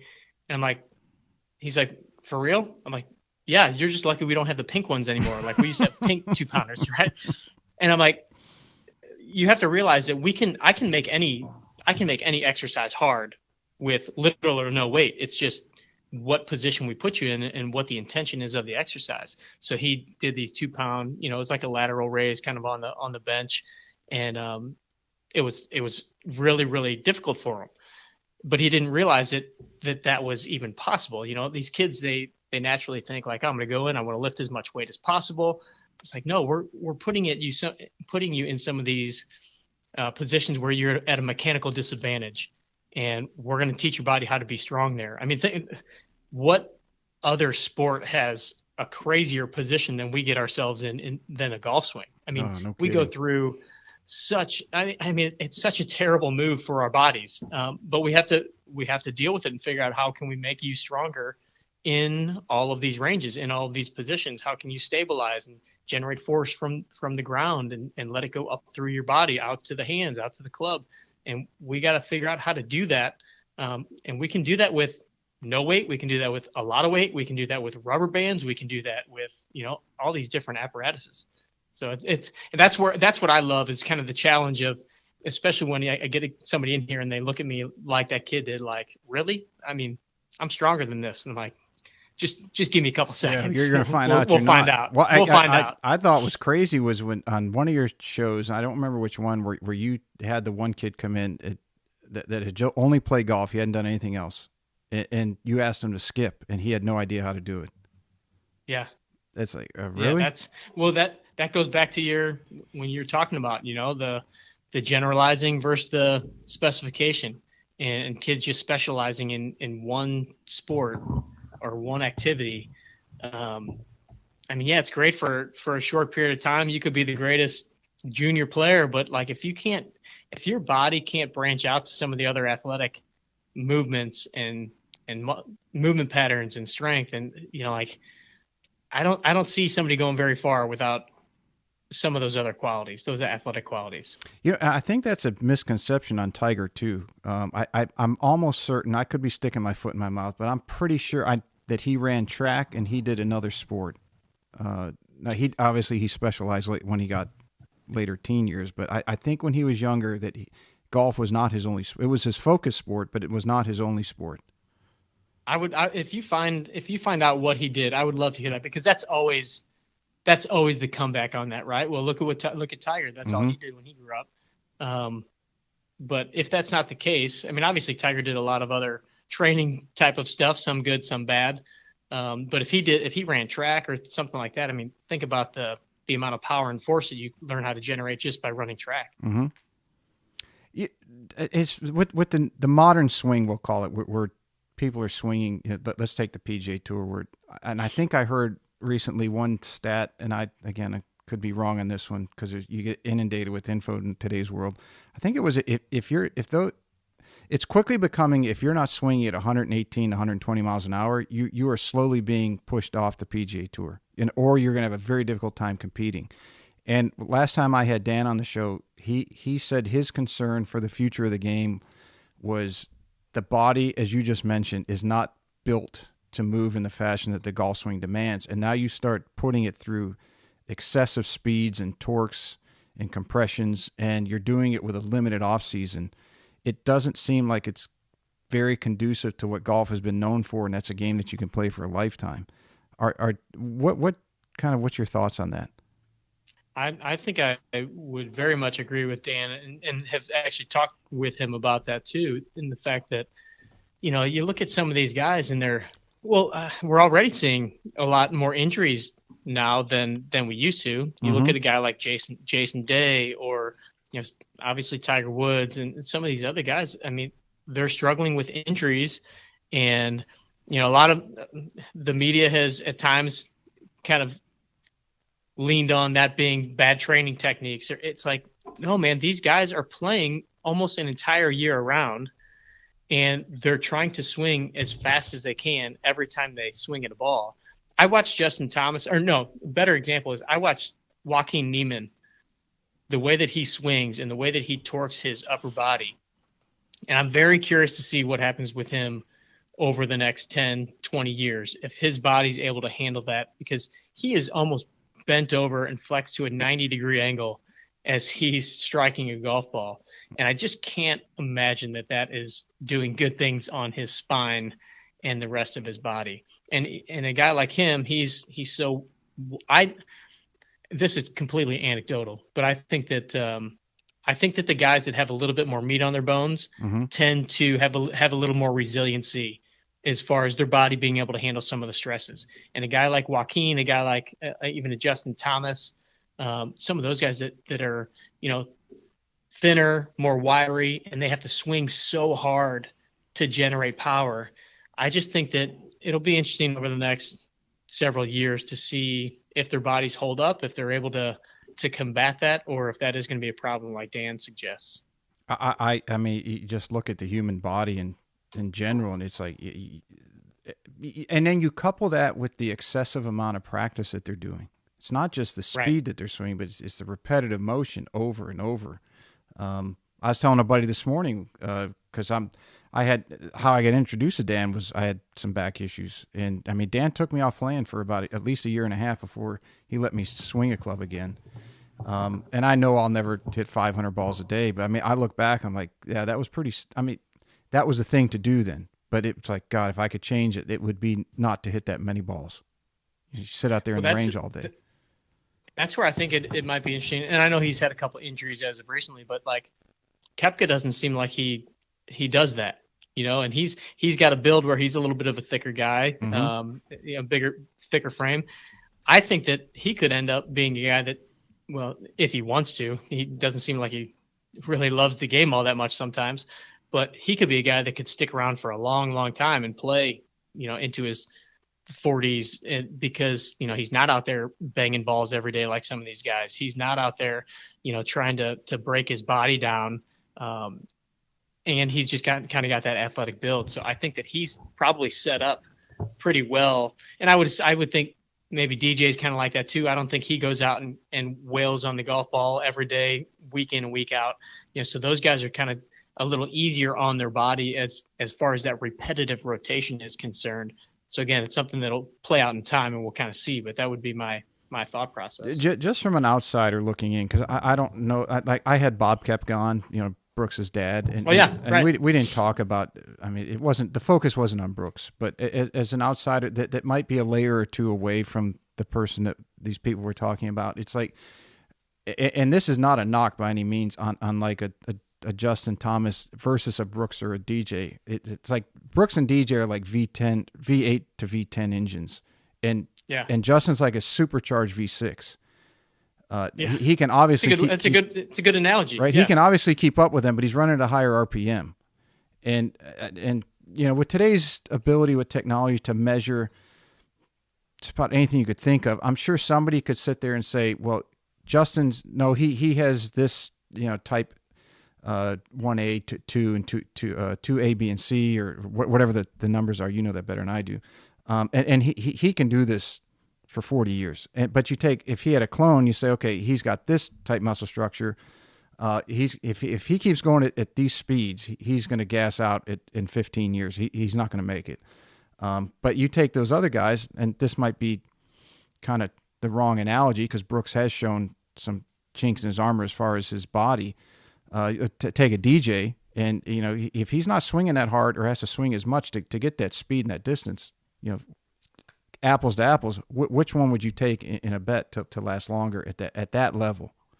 Like those guys, DJ, Koepka, take a Tony Finau, take a John Rahm. Mm-hmm. Like, I don't see them like craning to eke every ounce of effort out of their swing, whereas I do see that from a guy like Justin Thomas. And like those guys, I feel like if they really have to get after one, they've got another gear. Yes, they above have and beyond, gear. Right? Whereas I feel like Justin Thomas is always at that top gear and trying to swing it. And I love Justin Thomas. Like his competitiveness, his skill level, he's awesome. He's one of my favorite guys out there. But I just think that those other guys have a little. They've got another notch that they can go to if they have to. We all know that Tony Finau, his swing is dialed back. Right? It's crazy. They dialed him back to straighten him out. Like, have you ever seen when he does kind of his longer swing and just let? I mean, he's over 200 ball speed. It's like, man, this guy has so much more in the tank that he's not even using because they're trying to keep him tame. It's awesome. You know, you work with a lot of golfers and at different levels. What are some of the things that you see wrong most often? And is it related to today's lifestyle of sitting so much and tight flexors and glutes, hamstrings, bent over in the T spine, um, or is it something else? No, I think mostly it's kind of lifestyle stuff like that. The rounded shoulder postures, sitting all day. Not most people don't have a very strong backside. Mm-hmm. I mean their glutes. I mean their upper back. Those are kind of the things that we really, really hammer on is like the mid shoulder blade, mid scapular stuff, rotator cuff muscles. Their hip rotation is not very good. We all just are in such of a we tend to be in such flex positions almost all the time, forward head posture, all of those things. We don't really move in many other directions except forward and backward also. So, getting people to rotate and feel resistance into rotation and have to be able to stabilize and fight that stuff. So a lot of it is, I mean, if you came and looked at what I do with the majority of people in the gym, we really kind of stick to almost 5 different things: pushing, pulling, upper body pushing and pulling. We do a lot of squatting or lunging. We do a lot of hinging and like bridge extensions kind of thing. Mm-hmm. And then some sort of rotational patterns or anti-rotational patterns. And then I always make sure that we're doing something for the hips and for the shoulders. And then, from a strengthening standpoint, those are kind of the basics that we really hit. And then I kind of break it down to looking at different individuals with, okay, where are your limitations? Is your shoulder your biggest limitation? Is it your trunk that you can't rotate or extend? Or, is it your low back that we don't have a lot of control over? Are your hips tight and you just can't rotate very well? And so then we kind of piece in those little, what I like to call homework things, or things that we would do towards the end of a workout. But yeah, a lot of it is just trying to get these guys, girls moving better, and getting them out of these daily positions that they're always in, working on strengthening some of the backside muscles, teach them how to get moving in different directions, laterally, rotationally. It's, again, we try not to get super complicated with a lot of our exercises. I want the people that come in to see me and the people that follow us online and do our online programs, I want them to feel like they are competent enough with the way that we design programs, the way that I design programs, that if they're stuck at a hotel, they could go down to the gym at the hotel and they can figure out kind of the basic patterns of what I would run them through, so they don't feel like they're just lost and they need me to hold their hand throughout the process. Well, that's got to that be way big. They take ownership of it, because so many people nowadays are traveling for work, and one of the with students of mine, and I ask them, are you staying on your workout program? Because they'll come in if I don't see them for 2 months and watch them get warmed up and hitting. It's like, okay, you're tight again. You're not moving your hips. And they go, well, I've been traveling for 4 of the last 6 weeks, and I just haven't been stretching. And I would have to imagine you designing programs so that they can do that on the road.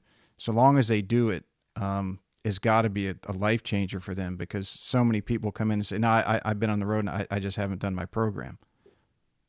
Yeah, a couple of years ago, we put together a program that we called our Anywhere program. And I want to say we released it 6 months before the whole COVID thing started. And it turned out that ended up being the best program ever that we could have designed, because then once COVID hit, everything shut down. So people were stuck in their houses and they had no equipment and they just didn't know what to do. And so we ended up giving that program away, or I think we couldn't give it away because of our delivery system. So we sold it for like $1 and just try to push it out to everybody, just so they had something to do while they were stuck at home. And it was same principles with all those motions that I just talked about, but it was with, like if you had one rubber band, you could do everything that we had you do in that program. It was either body weight exercises or a light resistance band or something like that. Because so many people, and still to this day, a lot of people don't have their facilities available. They've decided to just stay at home and do their workouts. So having just some of those simple principles, or even them know like, okay, I can kind of make up my own little workout that would be similar to what they do over at 18 Strong.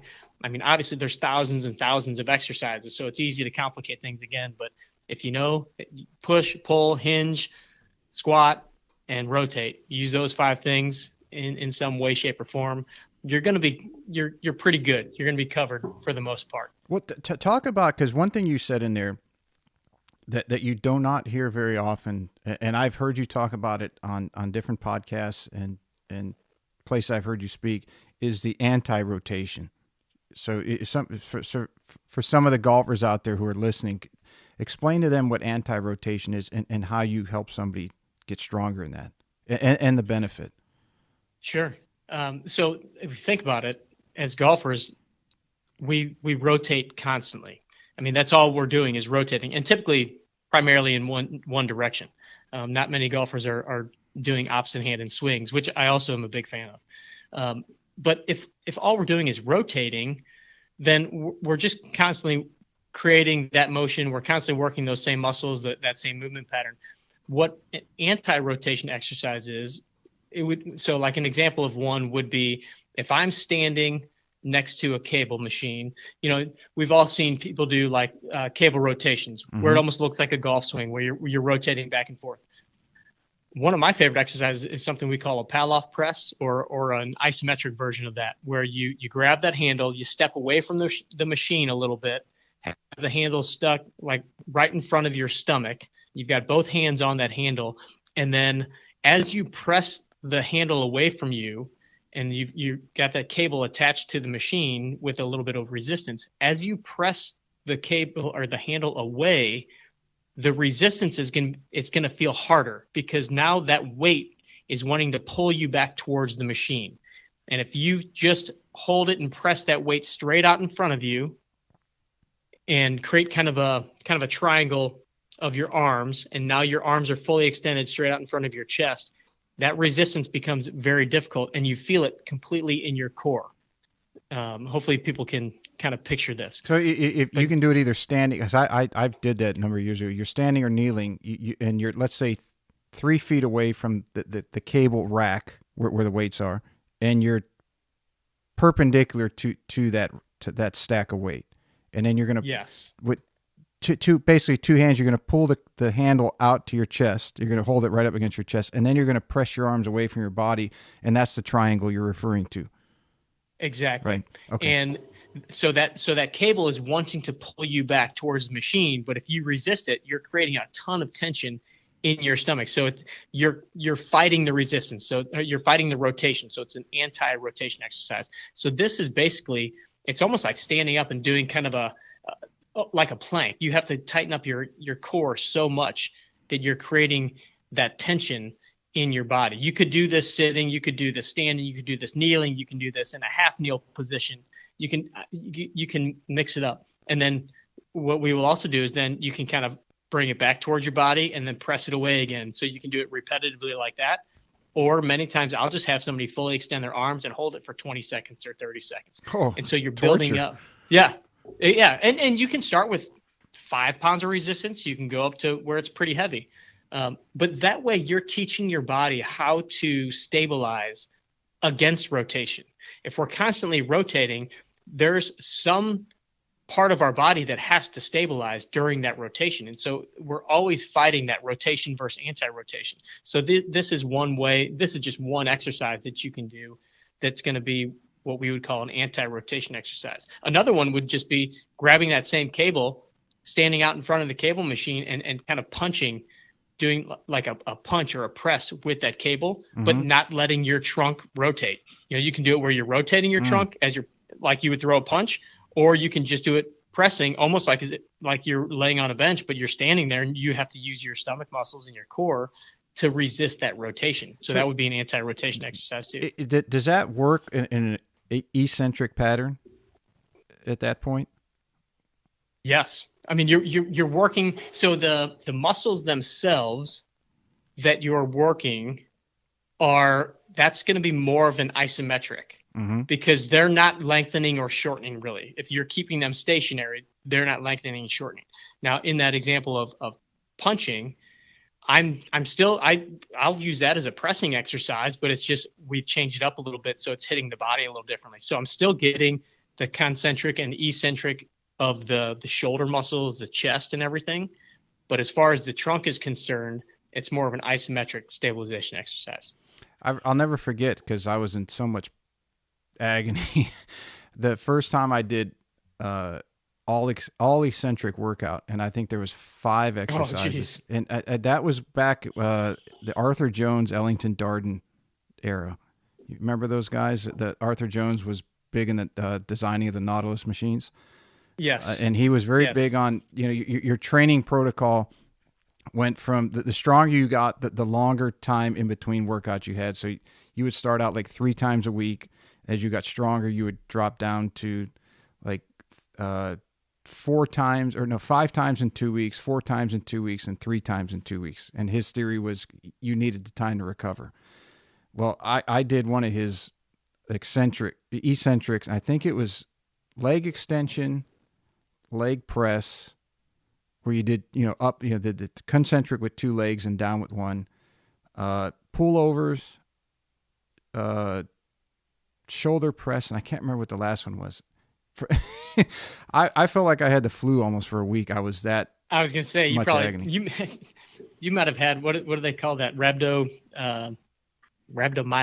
Yeah, I was bad, and I mean this is when I was just researching stuff on my own. I didn't know many trainers I trusted yet, and they're like, no. Once I found them, they're like, you idiot, you're supposed to do like 1 eccentric movement per workout, and the rest concentric. Well, I mean, it was terrible for a week, but by the end of the second week and end of the third week, the weight that I was doing skyrocketed. It had just jumped so high. It was eccentric training is definitely an underutilized. So most of our programs, as we're teaching people these different movements, we're really big on going slow through most of the motions in that eccentric pattern, because that's when you're building up the tension. That's when that's when I feel like you're gaining more of the strength component. Most of us kind of pay attention to the concentric. So in a bicep curl, for anybody that's listening that doesn't know eccentric versus concentric, just look at a bicep curl. When you're curling the weight up towards your shoulder and bending your elbow, that's the concentric. So your bicep is shortening.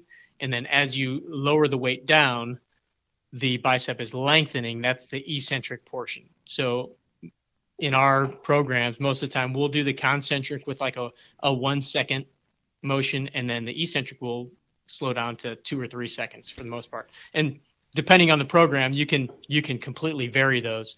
And eccentric training, if you like you found out, Pete, that makes you so much more sore when you have large eccentric components to your workouts. And soreness is not necessarily what you should gauge the effectiveness of your workouts on. I can vie for that one. But yeah, that definitely will. If anybody's done an eccentric workout like yourself, you'll realize that's when you can be miserably sore, can't sit on the toilet the next day. You're dreading walking down the steps and those kinds of things. Is it because it works the muscle to a greater proportion of the muscle belly? In other words, it works, let's say 90% of the muscle, where the concentric might work 40%. And don't hold me those numbers, but just for a comparative purpose. I think it has more to do with the fact, and I could be totally wrong on this too, but I think it has more to do with the fact that as you're maintaining tension and you're slowly lowering it, there's more damage to the muscle fibers themselves, which is really what you're trying to do when you're working out. That's going to be what helps to build and repair the muscles to be stronger and bigger. But I think with that eccentric control, you've got more tension as you're lengthening, and so there's that component of almost the micro tears happening more frequently during that motion. Yeah, I don't advise doing too much. Like don't be stupid like I was. I can give that piece of advice. Yeah. Get with somebody like you and listen to what you say. If you implement one exercise of the 5 that's eccentric, great. Don't do all 5 or you'll be miserable. How do you go about training, say somebody that's a walks in out the street, that they're in the business world, but they like, they get out maybe once during the week for a league and they play on the weekend with their friends. Can you, I know this is a very broad scope question, but I'm trying to paint a picture for the different people out there that might be listening, which the majority, like on my show, would be like yours, where They're trying to enjoy the game. The difference that you would, how you would train them, and then can you speak to the difference of how you would train somebody who's, let's say, trying to go from college to pro or from Corn Ferry to PGA? Yeah. So you have to look at what their schedule is, what their commitment level is going to be as far as, just time that they can dedicate. And then also what are the surrounding activities that they're going to do. So I know for a fact that if I've got somebody that wants to play twice a week, they want to get out, they don't have a whole lot of time. I'm definitely not going to give them a huge eccentric training program where Right. they can't walk for a week, right? So for a lot of the guys that come in, because I have some clients that come in just once a week, I encourage them and often put together a program that they can do on their own. A couple days a week. If they belong to a local gym, like a Lifetime Fitness or something like that. So I'm thinking one guy in particular, like he comes in typically on a Wednesday or a Friday, and I encourage him to go to the gym 2 other days a week when he can. It doesn't always happen, but when he goes, he has kind of the program of those same basic movements that we talked about. But we'll switch that up, like every 4, 6, 8 weeks or whatever, depending on how much he does. The adaptability of their body.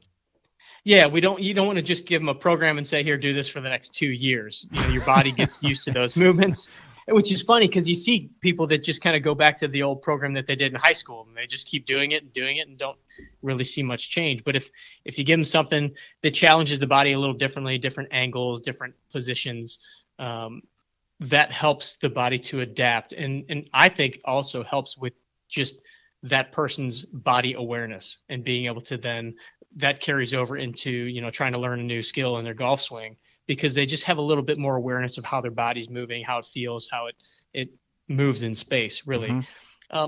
But so for somebody like that, where he is going to come in once a week, we'll make sure that hour that he spends with me, we're really getting all of those movements in. Typically, probably not going to do a whole lot of heavy weight or anything like that because there's not really a real point to doing it if it's just going to be once a week. We'll create some resistance, or we'll have some resistance, but making sure that we get him going through all those basic movement patterns. And if there's any limitations that we know of, we'll kind of work on those pieces too. Or if there's any kind of an injury, we'll kind of, create almost like a little bit of a rehab style homework kind of a routine that they would also do.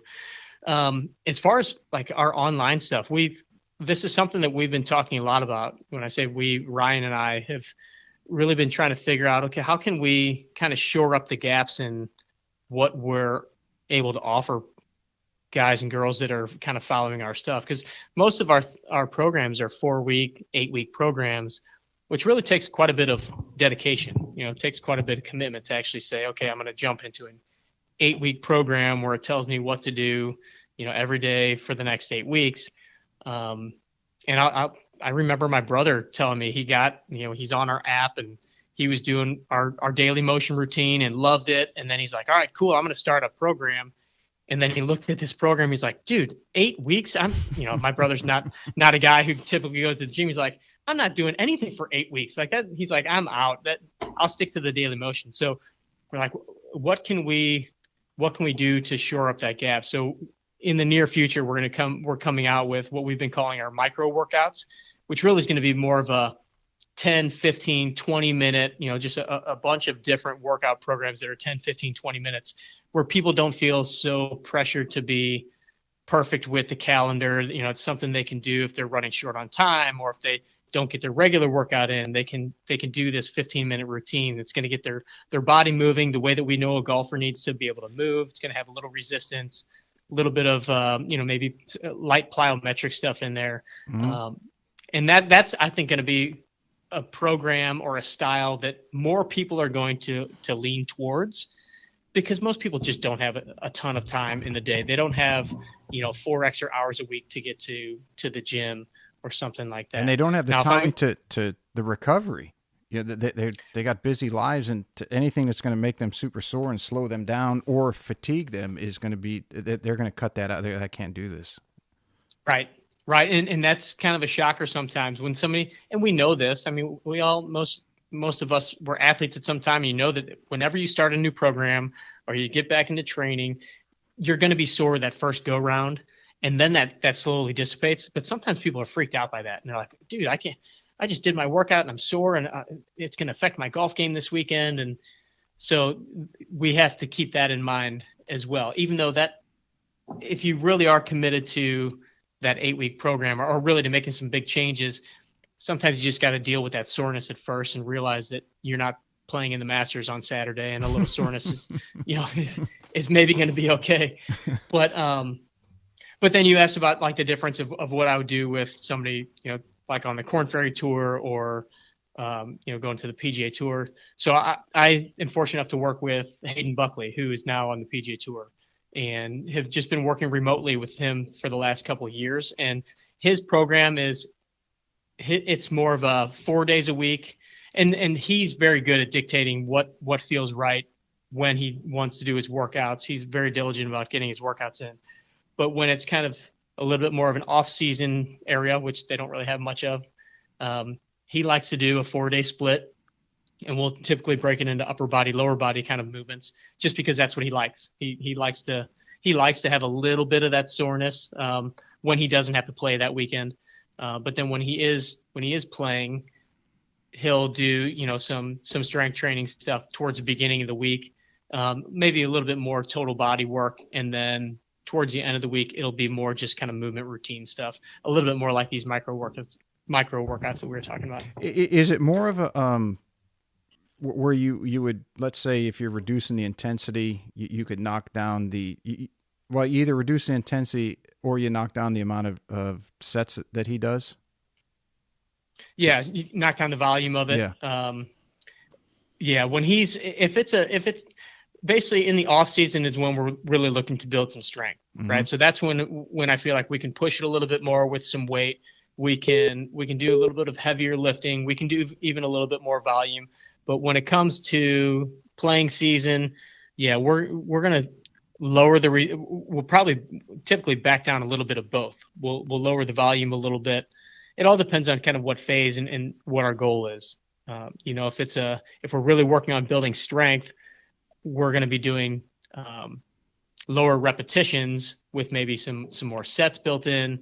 But as the season comes along, then we're going to decrease the volume a little bit, decrease the intensity. Intensity meaning the amount of weight lifted, those kind of things. And different guys are different with what they like throughout the season too. I mean, we've all heard of Brooks and DJ going to the gym. I think Brooks was pressing 225 when he was here in St. Louis on Sunday before the PGA Championship when he went out and won. It was upper body day for him, and he just likes to keep his routine, and he just does what he wants to do and doesn't feel like it really impacts his game all that much. Whereas some guys won't touch a weight whatsoever if they're playing the next day or 2 days later. That's an interesting thing. I always found out that I played better after doing a workout, and that you're warmed up, you're loose, everything's flowing and ready to go, and everything seemed to move better. And then if I tried not to do anything, it took longer. It just didn't feel that you were on as much. I don't know what the reason might have been. I mean, this was years ago, but and I'm sure somebody else would probably tell you the opposite. No, I don't want to feel that soreness or tightness the next day. Just at that level, that one little degree of that feeling, that muscle ache at the top of your swing, it might throw them off by enough to cause them to miss a cut, or not top 10 or whatever the case may be. Yeah, and then some guys would say that they like having a little bit of that twinge of soreness because they can almost feel their body a little bit better. Exactly. They can feel their positions a little bit better. So yeah, it's so individual, and I get that question a lot from we get emails about it, like, oh, what should I do if I'm playing that day? Should I work out or shouldn't I work out? And unfortunately, the answer is always kind of, it depends on, you're gonna have to try it and see for yourself. Yeah, you gotta gauge it. Yeah, I personally don't mind working out in the morning if I'm playing in the afternoon. But again, I'm not going to go crazy and do a bunch of squats where I'm exhausting myself, or not going to max huge out. Heavy. Yeah, like you just back to your point of just don't be dumb. Like don't do stupid things, right? Like pay attention to your body and understand. If you have to perform later on, like just don't don't overdo it. But the only way you can really figure that out is kind of trial and error, like most things. What are some of the injuries that you're seeing more often, and is the best prevention or the best way to deal with an injury is to make sure that your players are preventative and that they're mobile, flexible, strong where they need to be? Yeah, I would say that back pain is always probably number one. Mm-hmm. Almost every golfer that I've ever worked with has had back pain to some extent, and typically that back pain is a result of something not moving very well. So whether that be their front hip or their trail hip or their thoracic spine not rotating very well, are it's a common misunderstanding of what the low back, the movement of the low back, and really your lower spine, your lumbar spine is really meant to just flex forward and flex backward. It doesn't have a whole lot of rotation at those discs and at those vertebrae. And so the rotation really occurs from the upper back, kind of in between your shoulder blades and your ribs, and then also at your hips.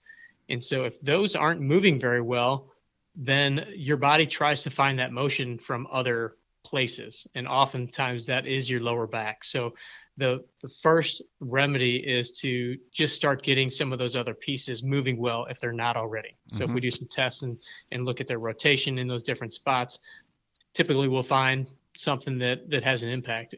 And that's one of the tests that we do. One of the TPI screens is simply having somebody stand kind of on one leg, use the other leg as almost like a little bit of a balancing kickstand, and rotate into one direction, rotate in the other direction, and see if they have the proper amount of rotation. If they don't, then that tells me that there's something possibly in their swing that they're going to be doing, because that hip can't rotate well. So whether that be they end up standing up into their backswing or they early extend as they're going through the ball, a lot of it can be because of, sometimes it's just movement pattern stuff, but sometimes it's your body just doesn't want to do it, and we take the path of least resistance. So our body ends up compensating in one way, shape, or form.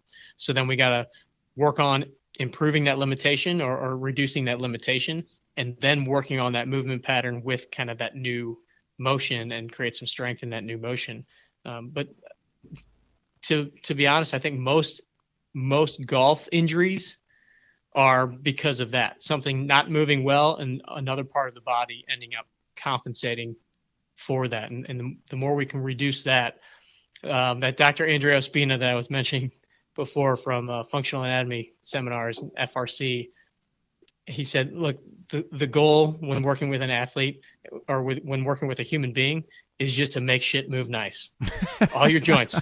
Just if you make them move nice, then you're going to be able to create good patterns. But first you have to make these things move well. And that's where, the hip, the spine, the shoulders, all of those things.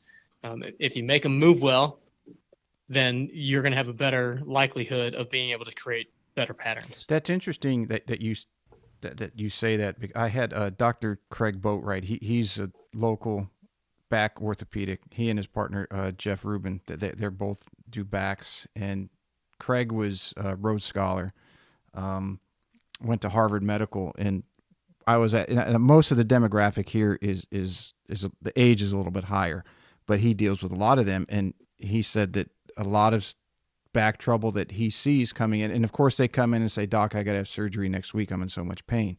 And he says, no, you're not going to need surgery. But he sees a lot in the upper lumbar because their thoracic and or their shoulders mobility is limited. And then they start turning out of that lumbar spine.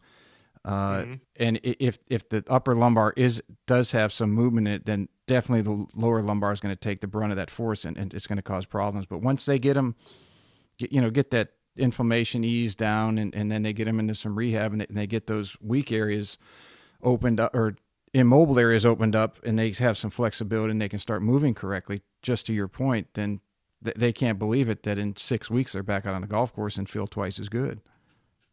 Yeah.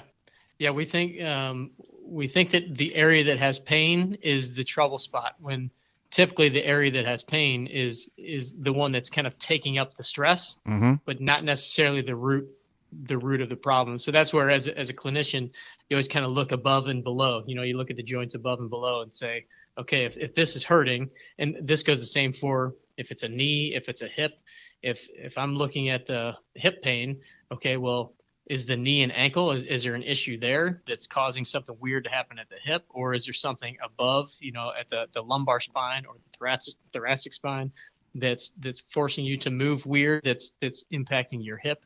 But yeah, I mean, most of the time when you look at back pain, or even so, another great example is tennis elbow. Tennis elbow, golfer's elbow, that's typically more of a shoulder or postural and like posterior shoulder strength issue.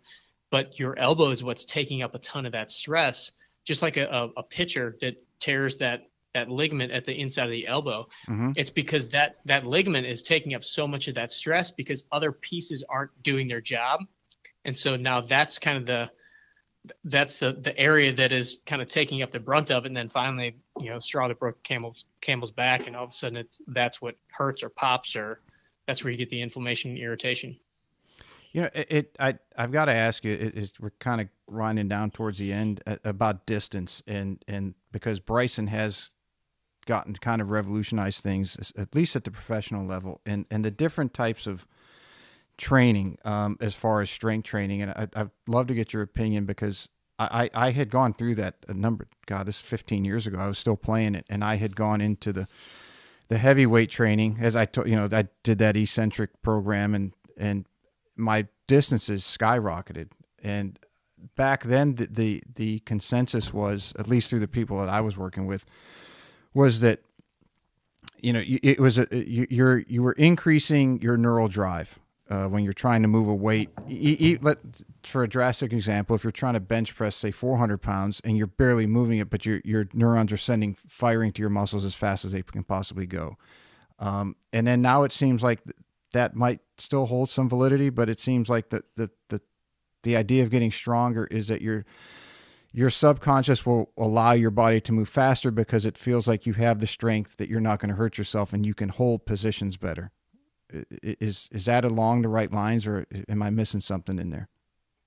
Yeah, I think it's a combination of both. I think that most of the guys that come in here that I deal with, just by doing some basic strength training kind of stuff, they're going to see the benefits, because they haven't had that strength and the ability to create power and force through their lower body, especially. Mm-hmm.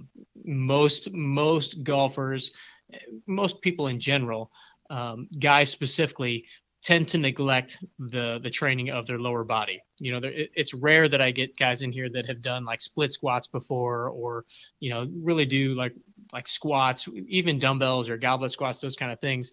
And so just by implementing some of those and building up some strength, which they've never really had before, even myself, before I got into more of the strength training side, when I was a physical therapist, and before that, when I was a soccer player, I never did any real lower body strength training. It was more about, the physical looks and things like that. That's why we worked out back in college. Our soccer team, it was like, oh, we run, so our legs are fine.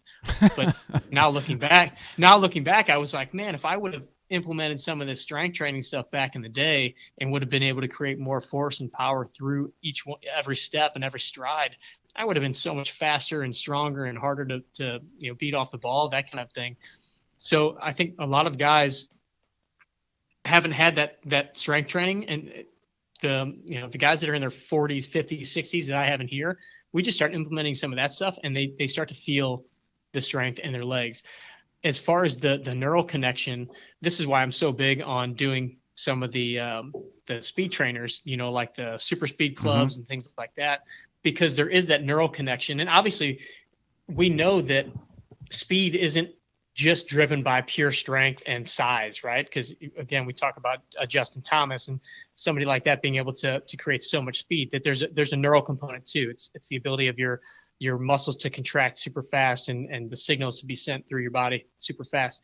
And you'll see that with one session of the super speed clubs, because people will do the underspeed, or the underweighted and overweighted clubs, and their body realizes that it can move faster than they thought it could with that lighter club. And that's that neural connection that all of a sudden, like, whoa, I'm 5 miles an hour faster than I on my first couple swings today. And so it's that combination of building up some strength and stability, and then also having that intent of speed when you're swinging a golf club, or like you said, even during some of your exercises. So we talked about the eccentric and the concentric before. When we do our slower eccentrics, I always tell people to explode through the concentric, because that intent of that speed is exactly what you said. It's teaching your body, even if it's heavy, it's that intent of trying to fire those muscles quickly. And so you do that, and then you also take that into the super speed clubs or whatever device you like to use. And having, I think it's imperative when people are doing those kind of devices like super speed or ripsticks or whatever, if you have that little monitor that tells you how fast you're swinging, and you can see like, okay, that one was 96 miles an hour. And then you swing again, you feel like it was fast, but you see it was only 92. And then you're like, all right, I'm going to really get it this time. And then you go, next one is 98. You have that feedback right away that allows you to start to hone in on what really does feel faster and what really is faster. And that's where you start to build up that speed as well, because now you're pushing the limits. It's the whole thing of building stress on your body. You have to, the only way we can improve is by creating that stress that's going to push us a little further than what we already know.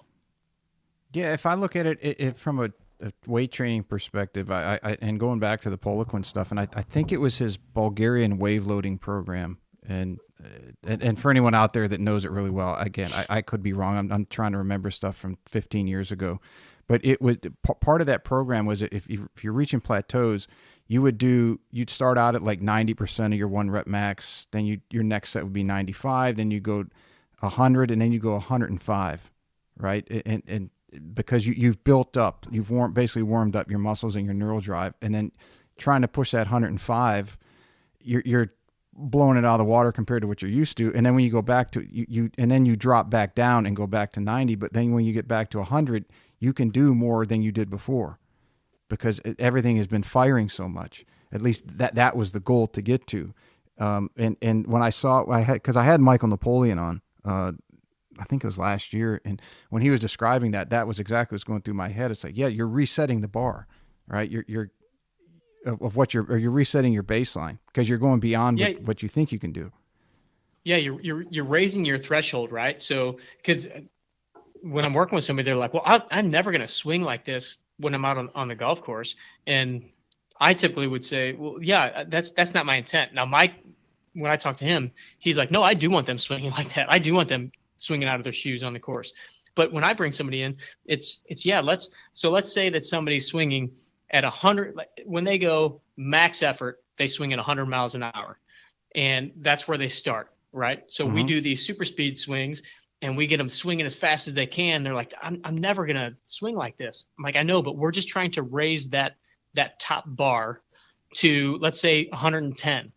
So if you normally swing at 80% of your max, that means that before you were swinging at 80%, or you were swinging at 80 miles an hour. Now if you swing at 80% of 110, we've raised that bar, right? So now your natural swing is going to be naturally faster. And that's, to your point, like we're just trying to raise the roof a little bit. So now when you do swing with your quote unquote comfortable swing, you're going to have more confidence. You're going to be a little bit higher than your starting point before.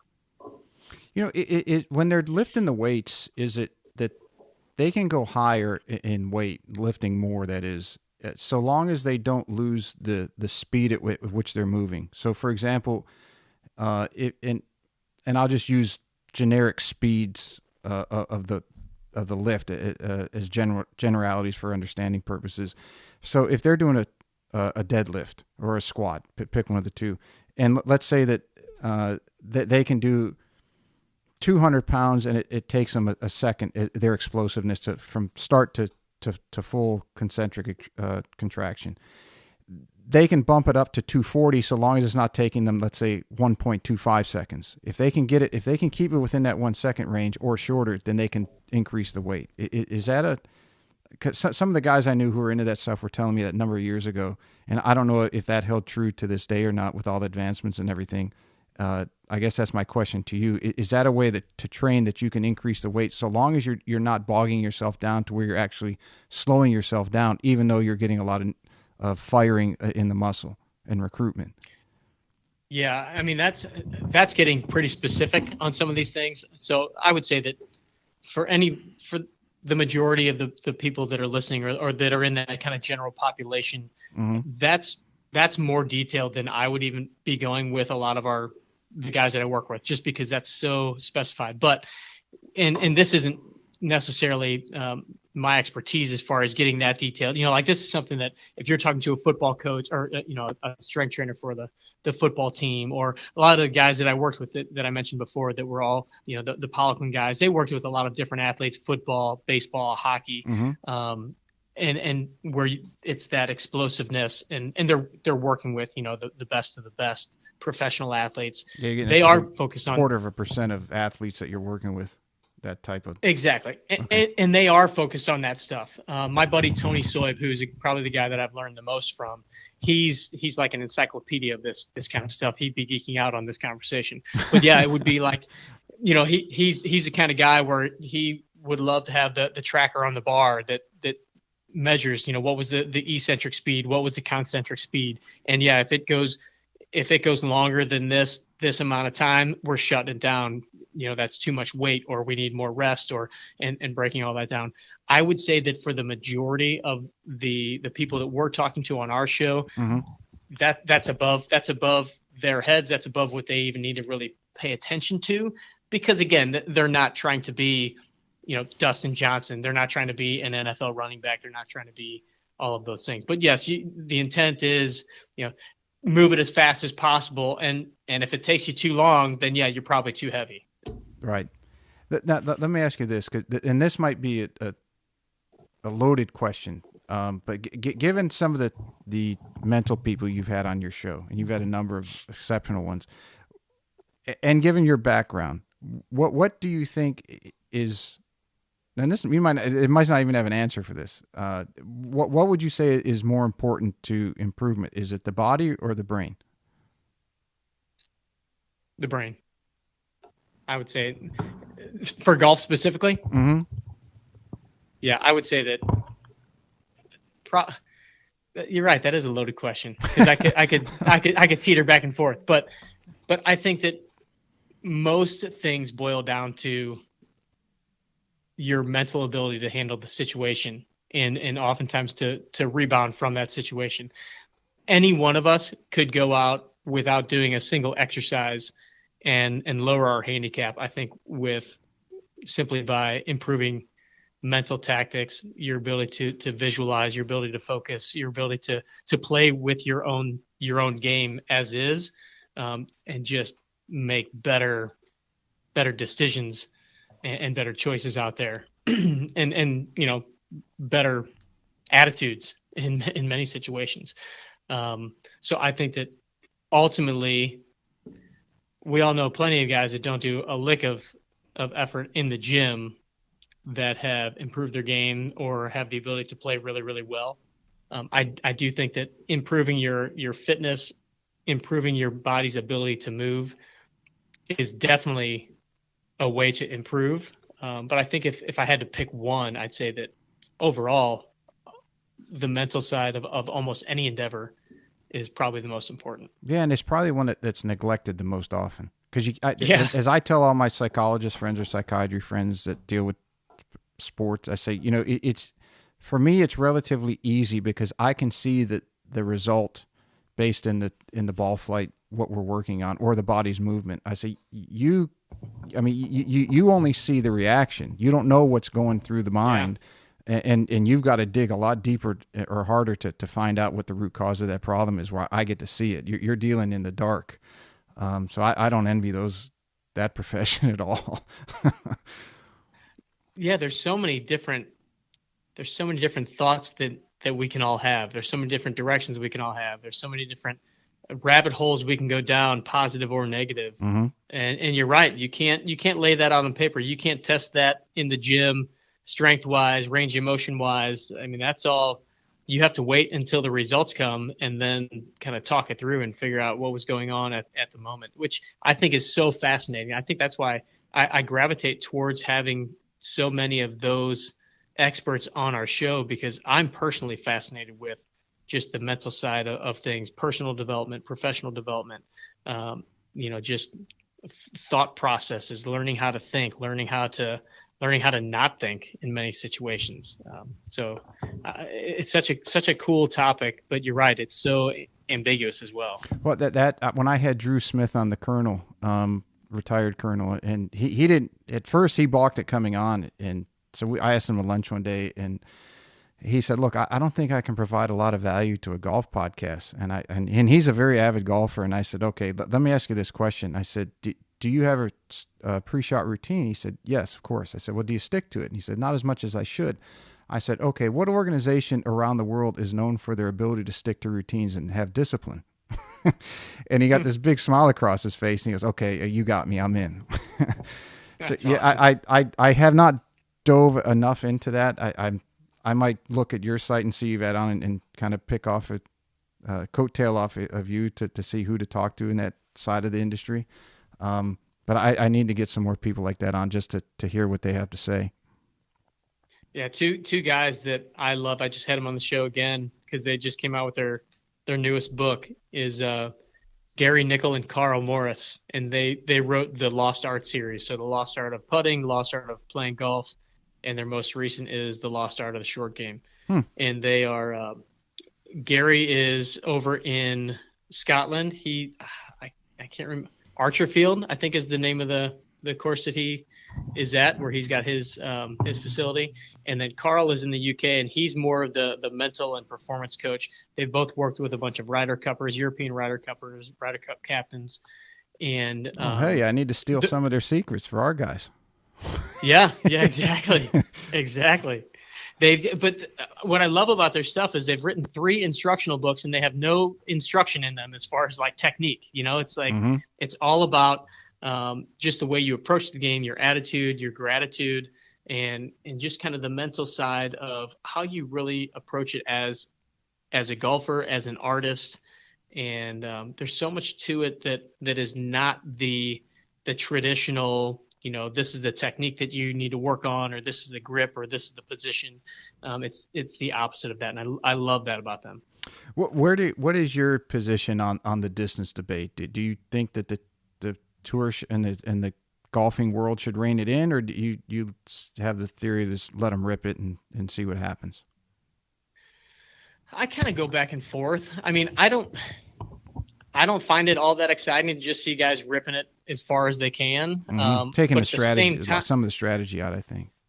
yeah, I think so. But then also, it's kind of like, well, that's sports, and that's athletics too. I Mm-hmm. mean, I think that there's, for them to dial back everything, I think doesn't make sense, because myself and the rest of the Joe Blows out there, we all want more distance, right? So it doesn't make sense to dial it back for everybody. And then I don't know how you bifurcate that and make it so it's just dialed back for the pros and not for the regular guys and amateur events and things like that. I mean, I hate to see some of these these classic courses getting kind of gobbled up because they can't handle the distance that these guys play. But as a sports fan, or as a fan of athletics, I like to see the fact that these guys are continuing to get bigger, stronger, better. And so I don't really have a real take on, oh yeah, they need to dial it back or they need to let it go. I personally don't really care to watch the bomb and gouge, but I mean, it's kind of where the sport is too. Mm-hmm. What about you? What do you think? Do you have a take? I think that Mickelson's take on all, if they modified the ball a little bit to add more spin, would change things a lot. And that the harder that you swing and hit it, the more spin you're going to have, which is going to bring in more curve, and now accuracy becomes more of an issue. I think that if what they do at the courses, and I don't follow this as much as I used to when I was trying to play for a living. the course setup, meaning the length of the rough, in particular on a PGA Tour. Now that's a very fine line to walk, because the tour is on a weekly basis is more. You got to remember, it is entertainment. It's a sport, and if you go Hmm. making it too deep, and these guys are hitting, and the girls, I mean, they're getting longer as well. If they're hitting it as long as they can, it's in the rough, and now they got to hack out sideways. That's not very enjoyable. Right. But I do think that even with all the ways that we have in every industry, in golf in particular, to measure things today, that and science, so to speak, I think that term and has become a little bit overblown, in that you can only measure what's happening. You can't measure the reaction to that. So the human element is what I'm getting at. So there is Hmm. going to be a human element in how it reacts to the distance issue. And I think if the powers to be, the ruling bodies, maybe will, before they step in, might see what that human element is before they make a decision. It might give them their answer or their solution, or at least part of that solution, before they have to come in and be an overwhelming governing body and say, here, we're doing this. And then you piss off half the industry and the other half is happy. And it fractures things, right? It's not, I don't think it's good for the game. Uh, as somewhat of a, similar to what's happened to the country, right? You got half the country's happy and half that's not in any election, and it's like, okay, you're involving something that's a governing body too much, maybe, and not allowing the human element to react to whether it's technology or whatever we're talking about.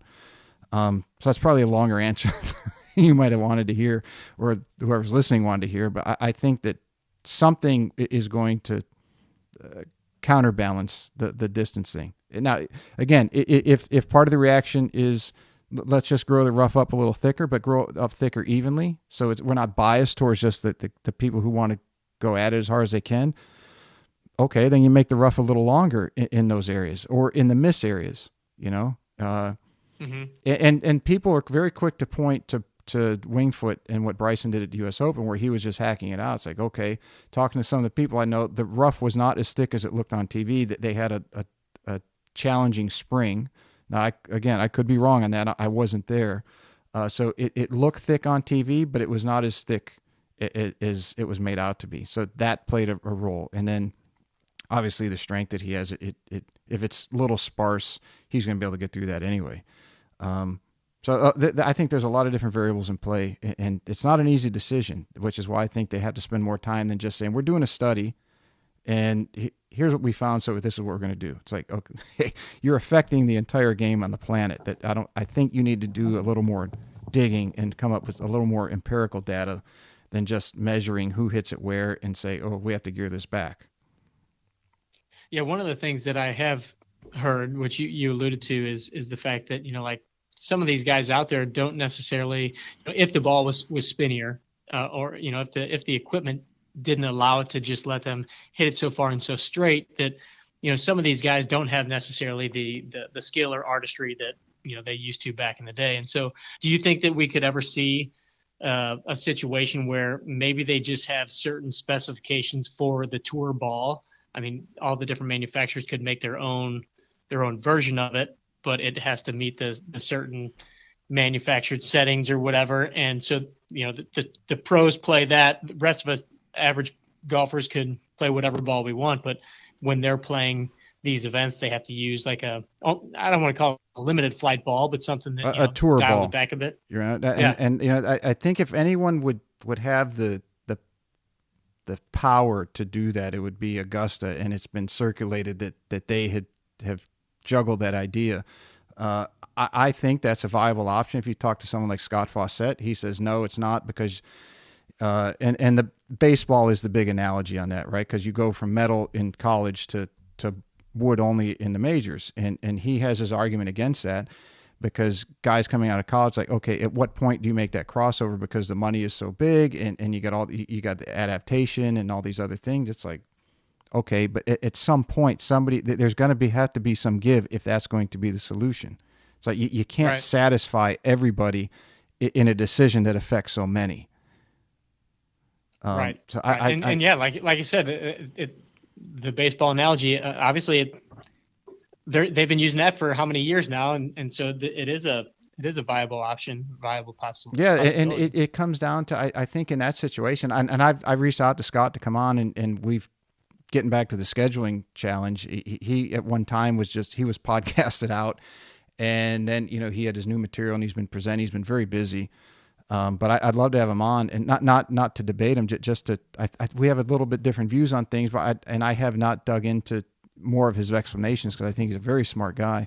But I think that crossover, as it has happened, but also that for example, scouts in the major leagues, I think have gotten to a point where they can differentiate between a kid that's hitting 30 home runs in college with aluminum bat and saying, okay, he's either has X, Y, and Z, or he doesn't, and that is not going to transfer over to the major leagues. Not with the type of Right. a game that they're playing there.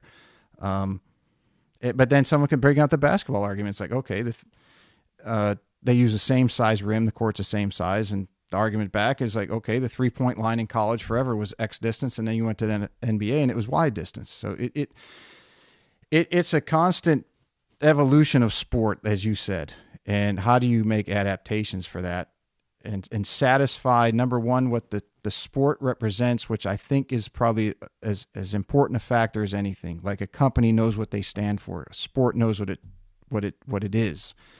Keeping that as the beacon light for all decisions, and then factoring it, okay, how can we do this the best for everybody and still maintain what we stand for and what we want to represent as far as our product, i.e. our sport.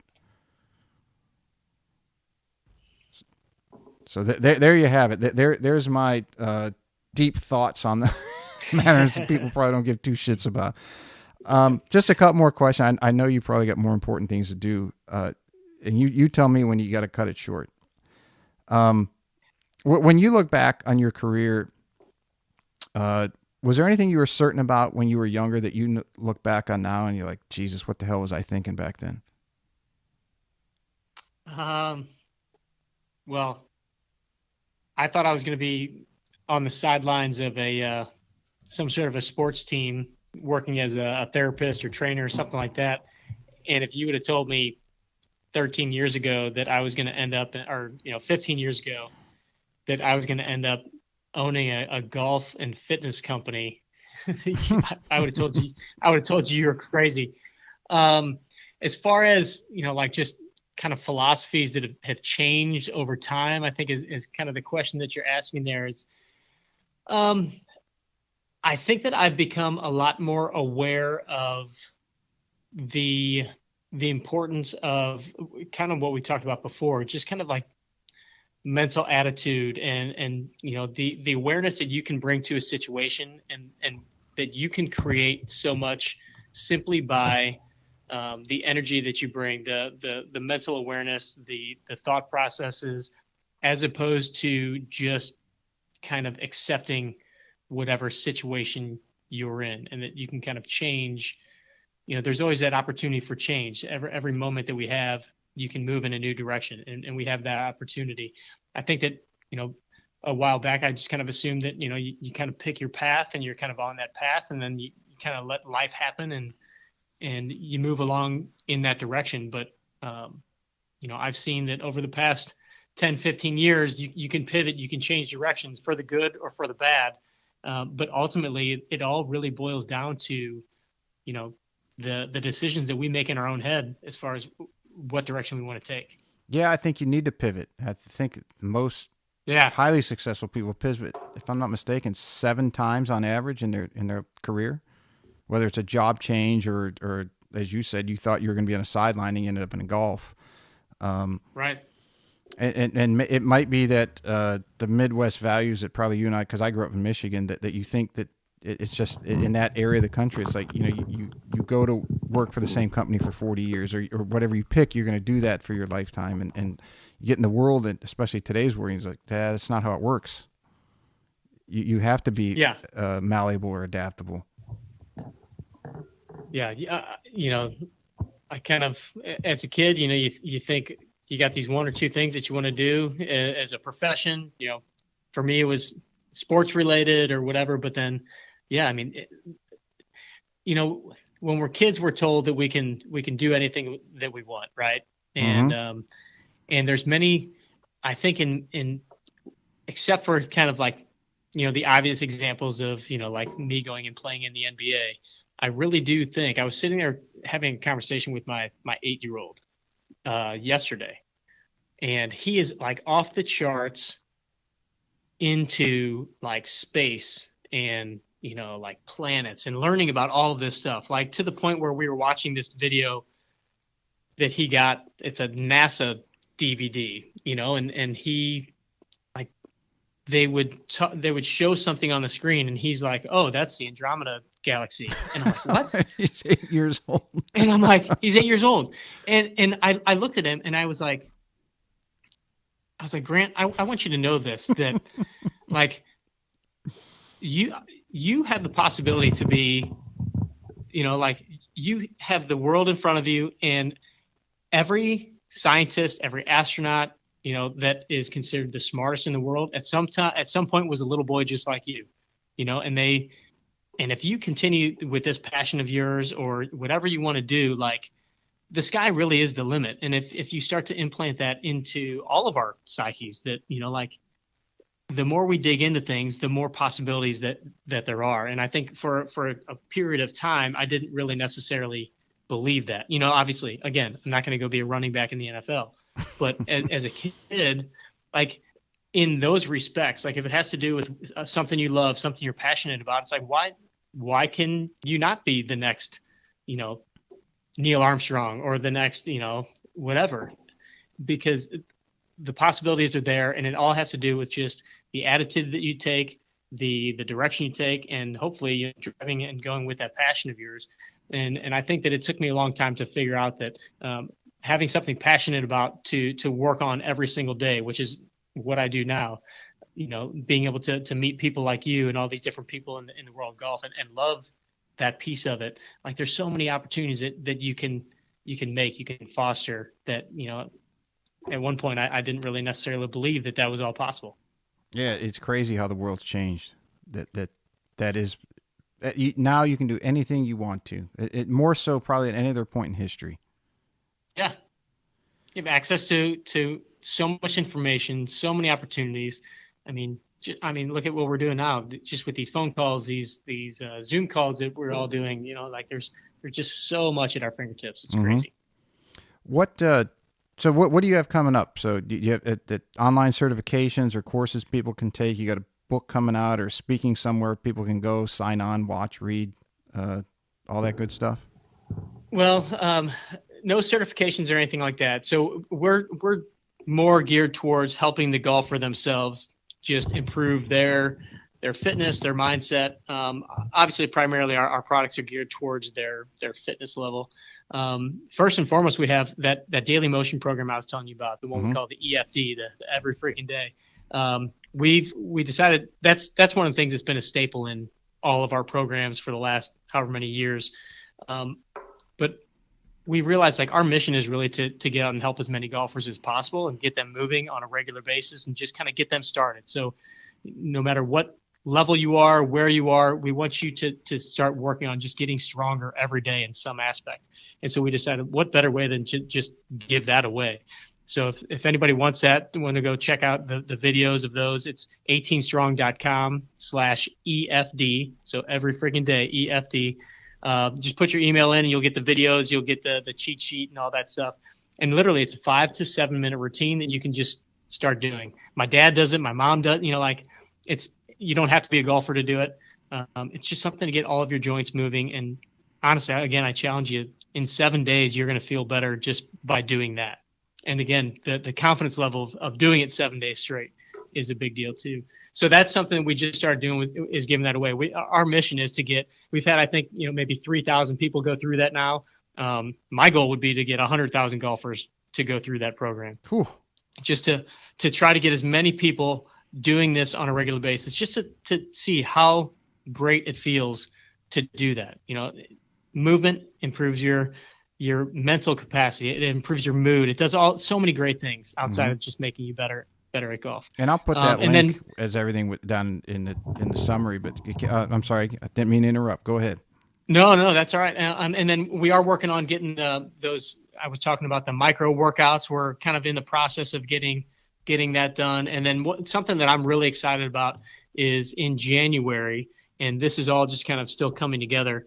We're going to do a very serious, I don't know if serious is the right word, but we're going to do kind of a different type of an off-season program that I'm going to be doing. A lot of our peers are going to be doing, and we're going to call it the Forge, and it's basically kind of a mental and physical challenge.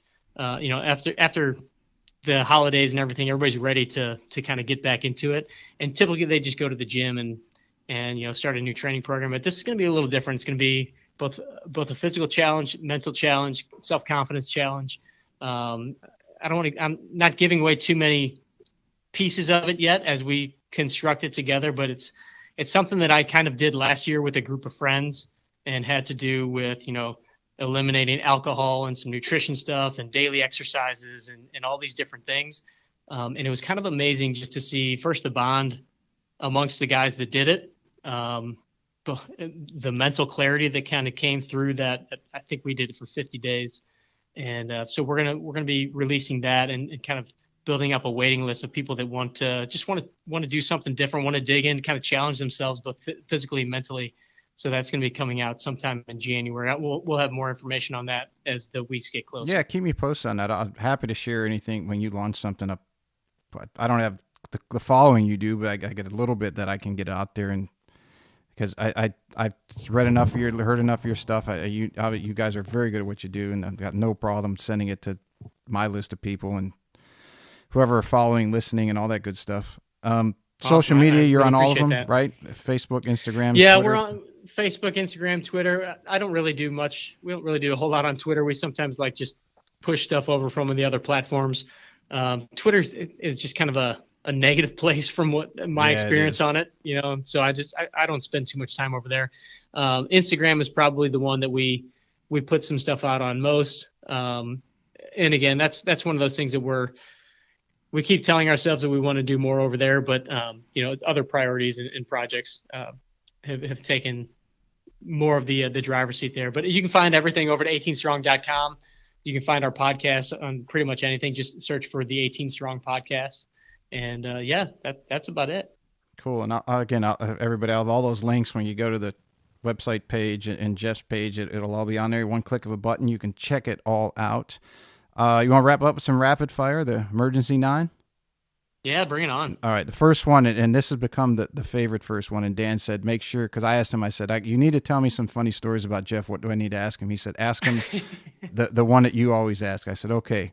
So your Ryder Cup walk-up song, what would it be? You're walking up to the first tee. So I think mine, and this has kind of been my thought for the last several years, is I'm a big Beastie Boys fan, always have been. And so Beastie Boys Sabotage is kind of playing in my head as I walk up to the tee box when I'm ready to just let it rip. Cool. That's a good one. I haven't heard that one. It's mostly been rock, and that's a cool one. That's a little more hip, I guess I could say. Okay, last book that you read, because you're obviously very well educated. Oh, I just finished a book called Ask and It Is Given by Jerry and Esther Hicks, which is all about basically law of attraction and just being able to mentally kind of put your efforts and intentions towards what you want to create in your life. So literally just finished it this morning. Very cool. Let's see. Most used app on your phone. The podcast app. I pretty much listen podcast or Audible. I've always got something playing when I'm in the car to and from the office. I'm with you. And all my friends say, how do you find all this time to listen to all these podcasts? I'm like, okay, I work out about an hour and a half a day, and I got about a 25-minute ride to work each way. So there we go. Yeah, during ride to work and in workouts and things like that. Now I just made a post about this the other day on Facebook, and it's been kind of refreshing. I have actually stopped listening to things I walk the dog every morning at about 5:30 or 6 o'clock. I've stopped listening during those walks just because sometimes I feel like I'm taking in so much information that I never really get to like just be quiet and enjoy, nature or just Yeah. being bored or, so I've really, and it's a challenge because I'm always thirsty for, hearing something new or listening to something. We talked about shiny object syndrome before. But, being able to shut all that stuff off and go and just like enjoy the fact that I'm out there in the morning. Like this morning it was freezing, but like just being able to enjoy the cold and the nature and the sunset or the sunrise and all this different stuff. Because normally I'm so engaged in the thoughts of whatever is going on the podcast or the book that, you miss out on a lot of those things. Mm-hmm. And that whole stopping and smelling the roses thing, it's real. Yes, absolutely. Let's see. If someone gave you a 10-foot putt and said if you make it, you get $1 million, but if you miss it, you can't use your phone for a year, would you take your chance? Oh, I would take it in a heartbeat. Okay. If I could, Pete, I would love to erase every app off my phone, including social media. And so, yeah, I mean, it's a necessary thing that I have to use it every day, but that'd give me a good excuse to not have it. Right. I'm with you on that one. Your favorite course you ever played?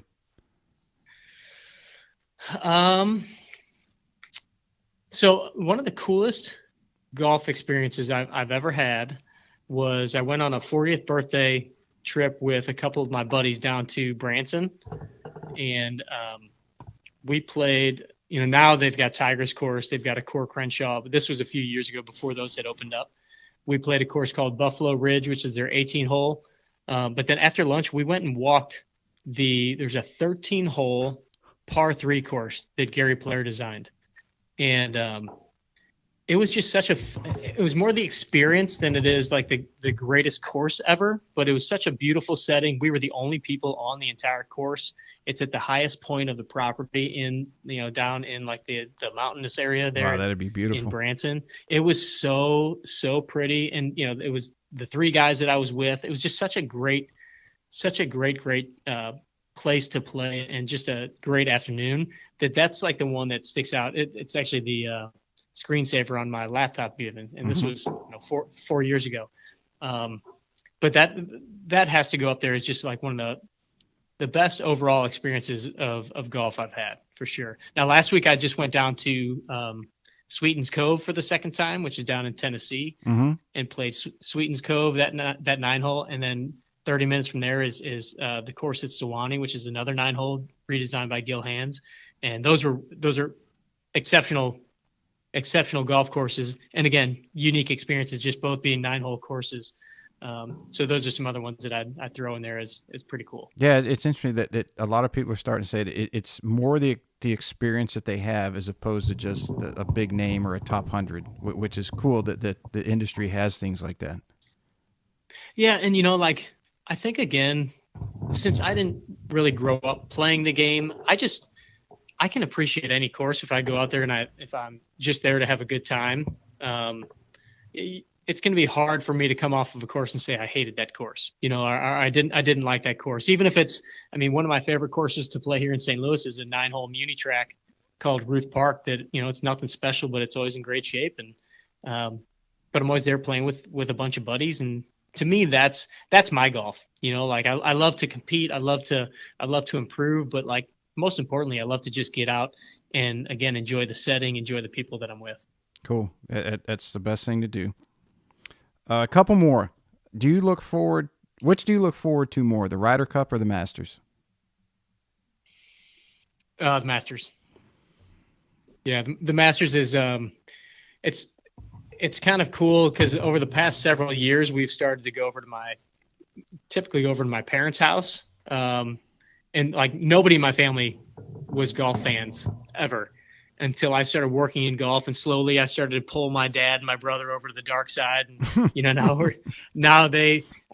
now it's like a thing that we go over to my parents' house. I make pimento cheese sandwiches. One of the last memories of being with my grandpa was a couple of years ago when Tiger Woods won the Masters.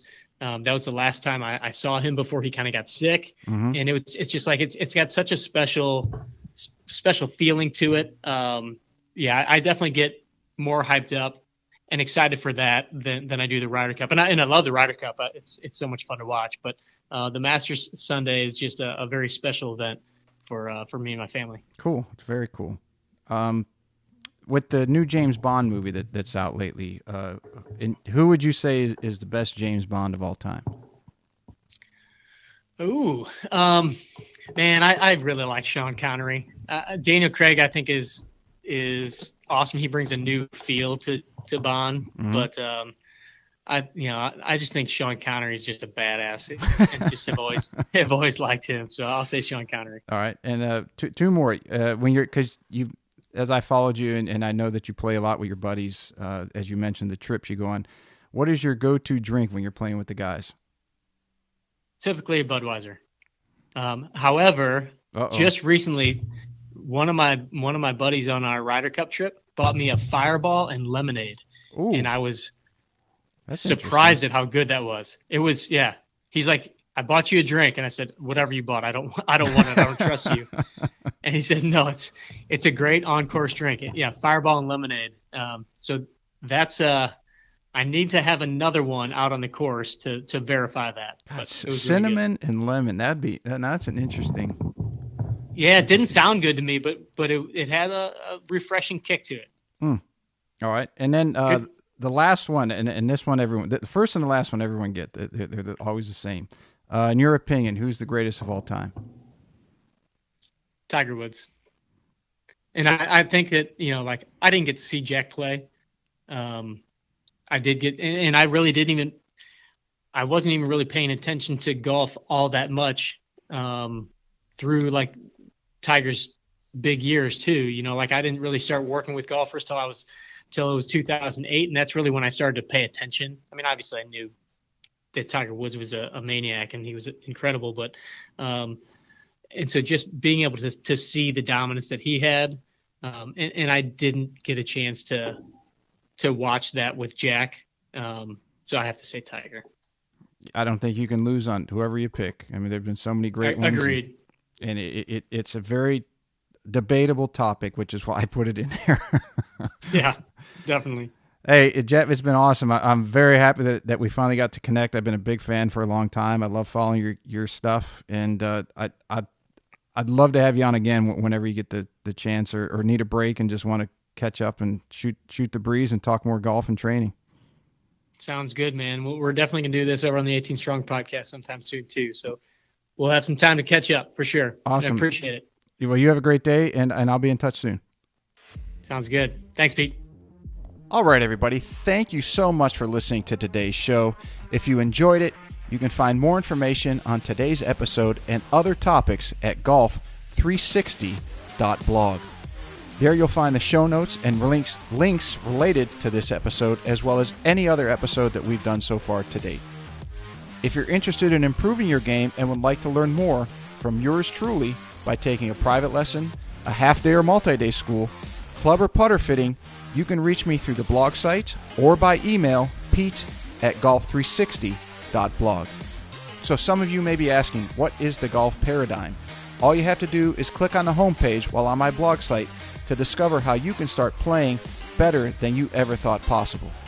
Or you can simply sign up, again, on the blog page for my instructional videos where I give regular tips on all areas of the game to include the swing, club design and fitting, health, fitness and nutrition, the mental aspects, and equally as important, the integration of all those things together.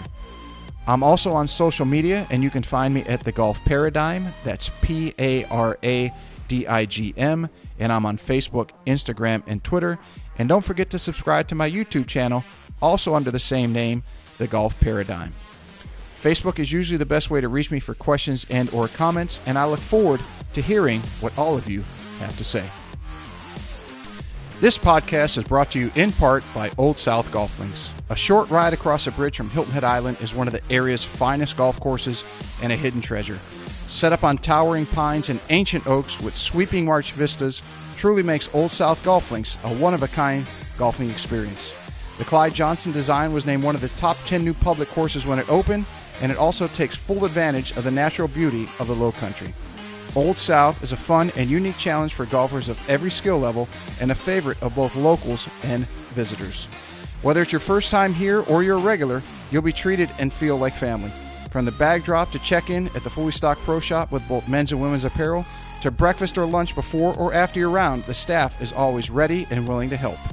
Experience for yourself why Old South is one of the premier golf courses in the Hilton Head area and why it will quickly become a favorite of yours too.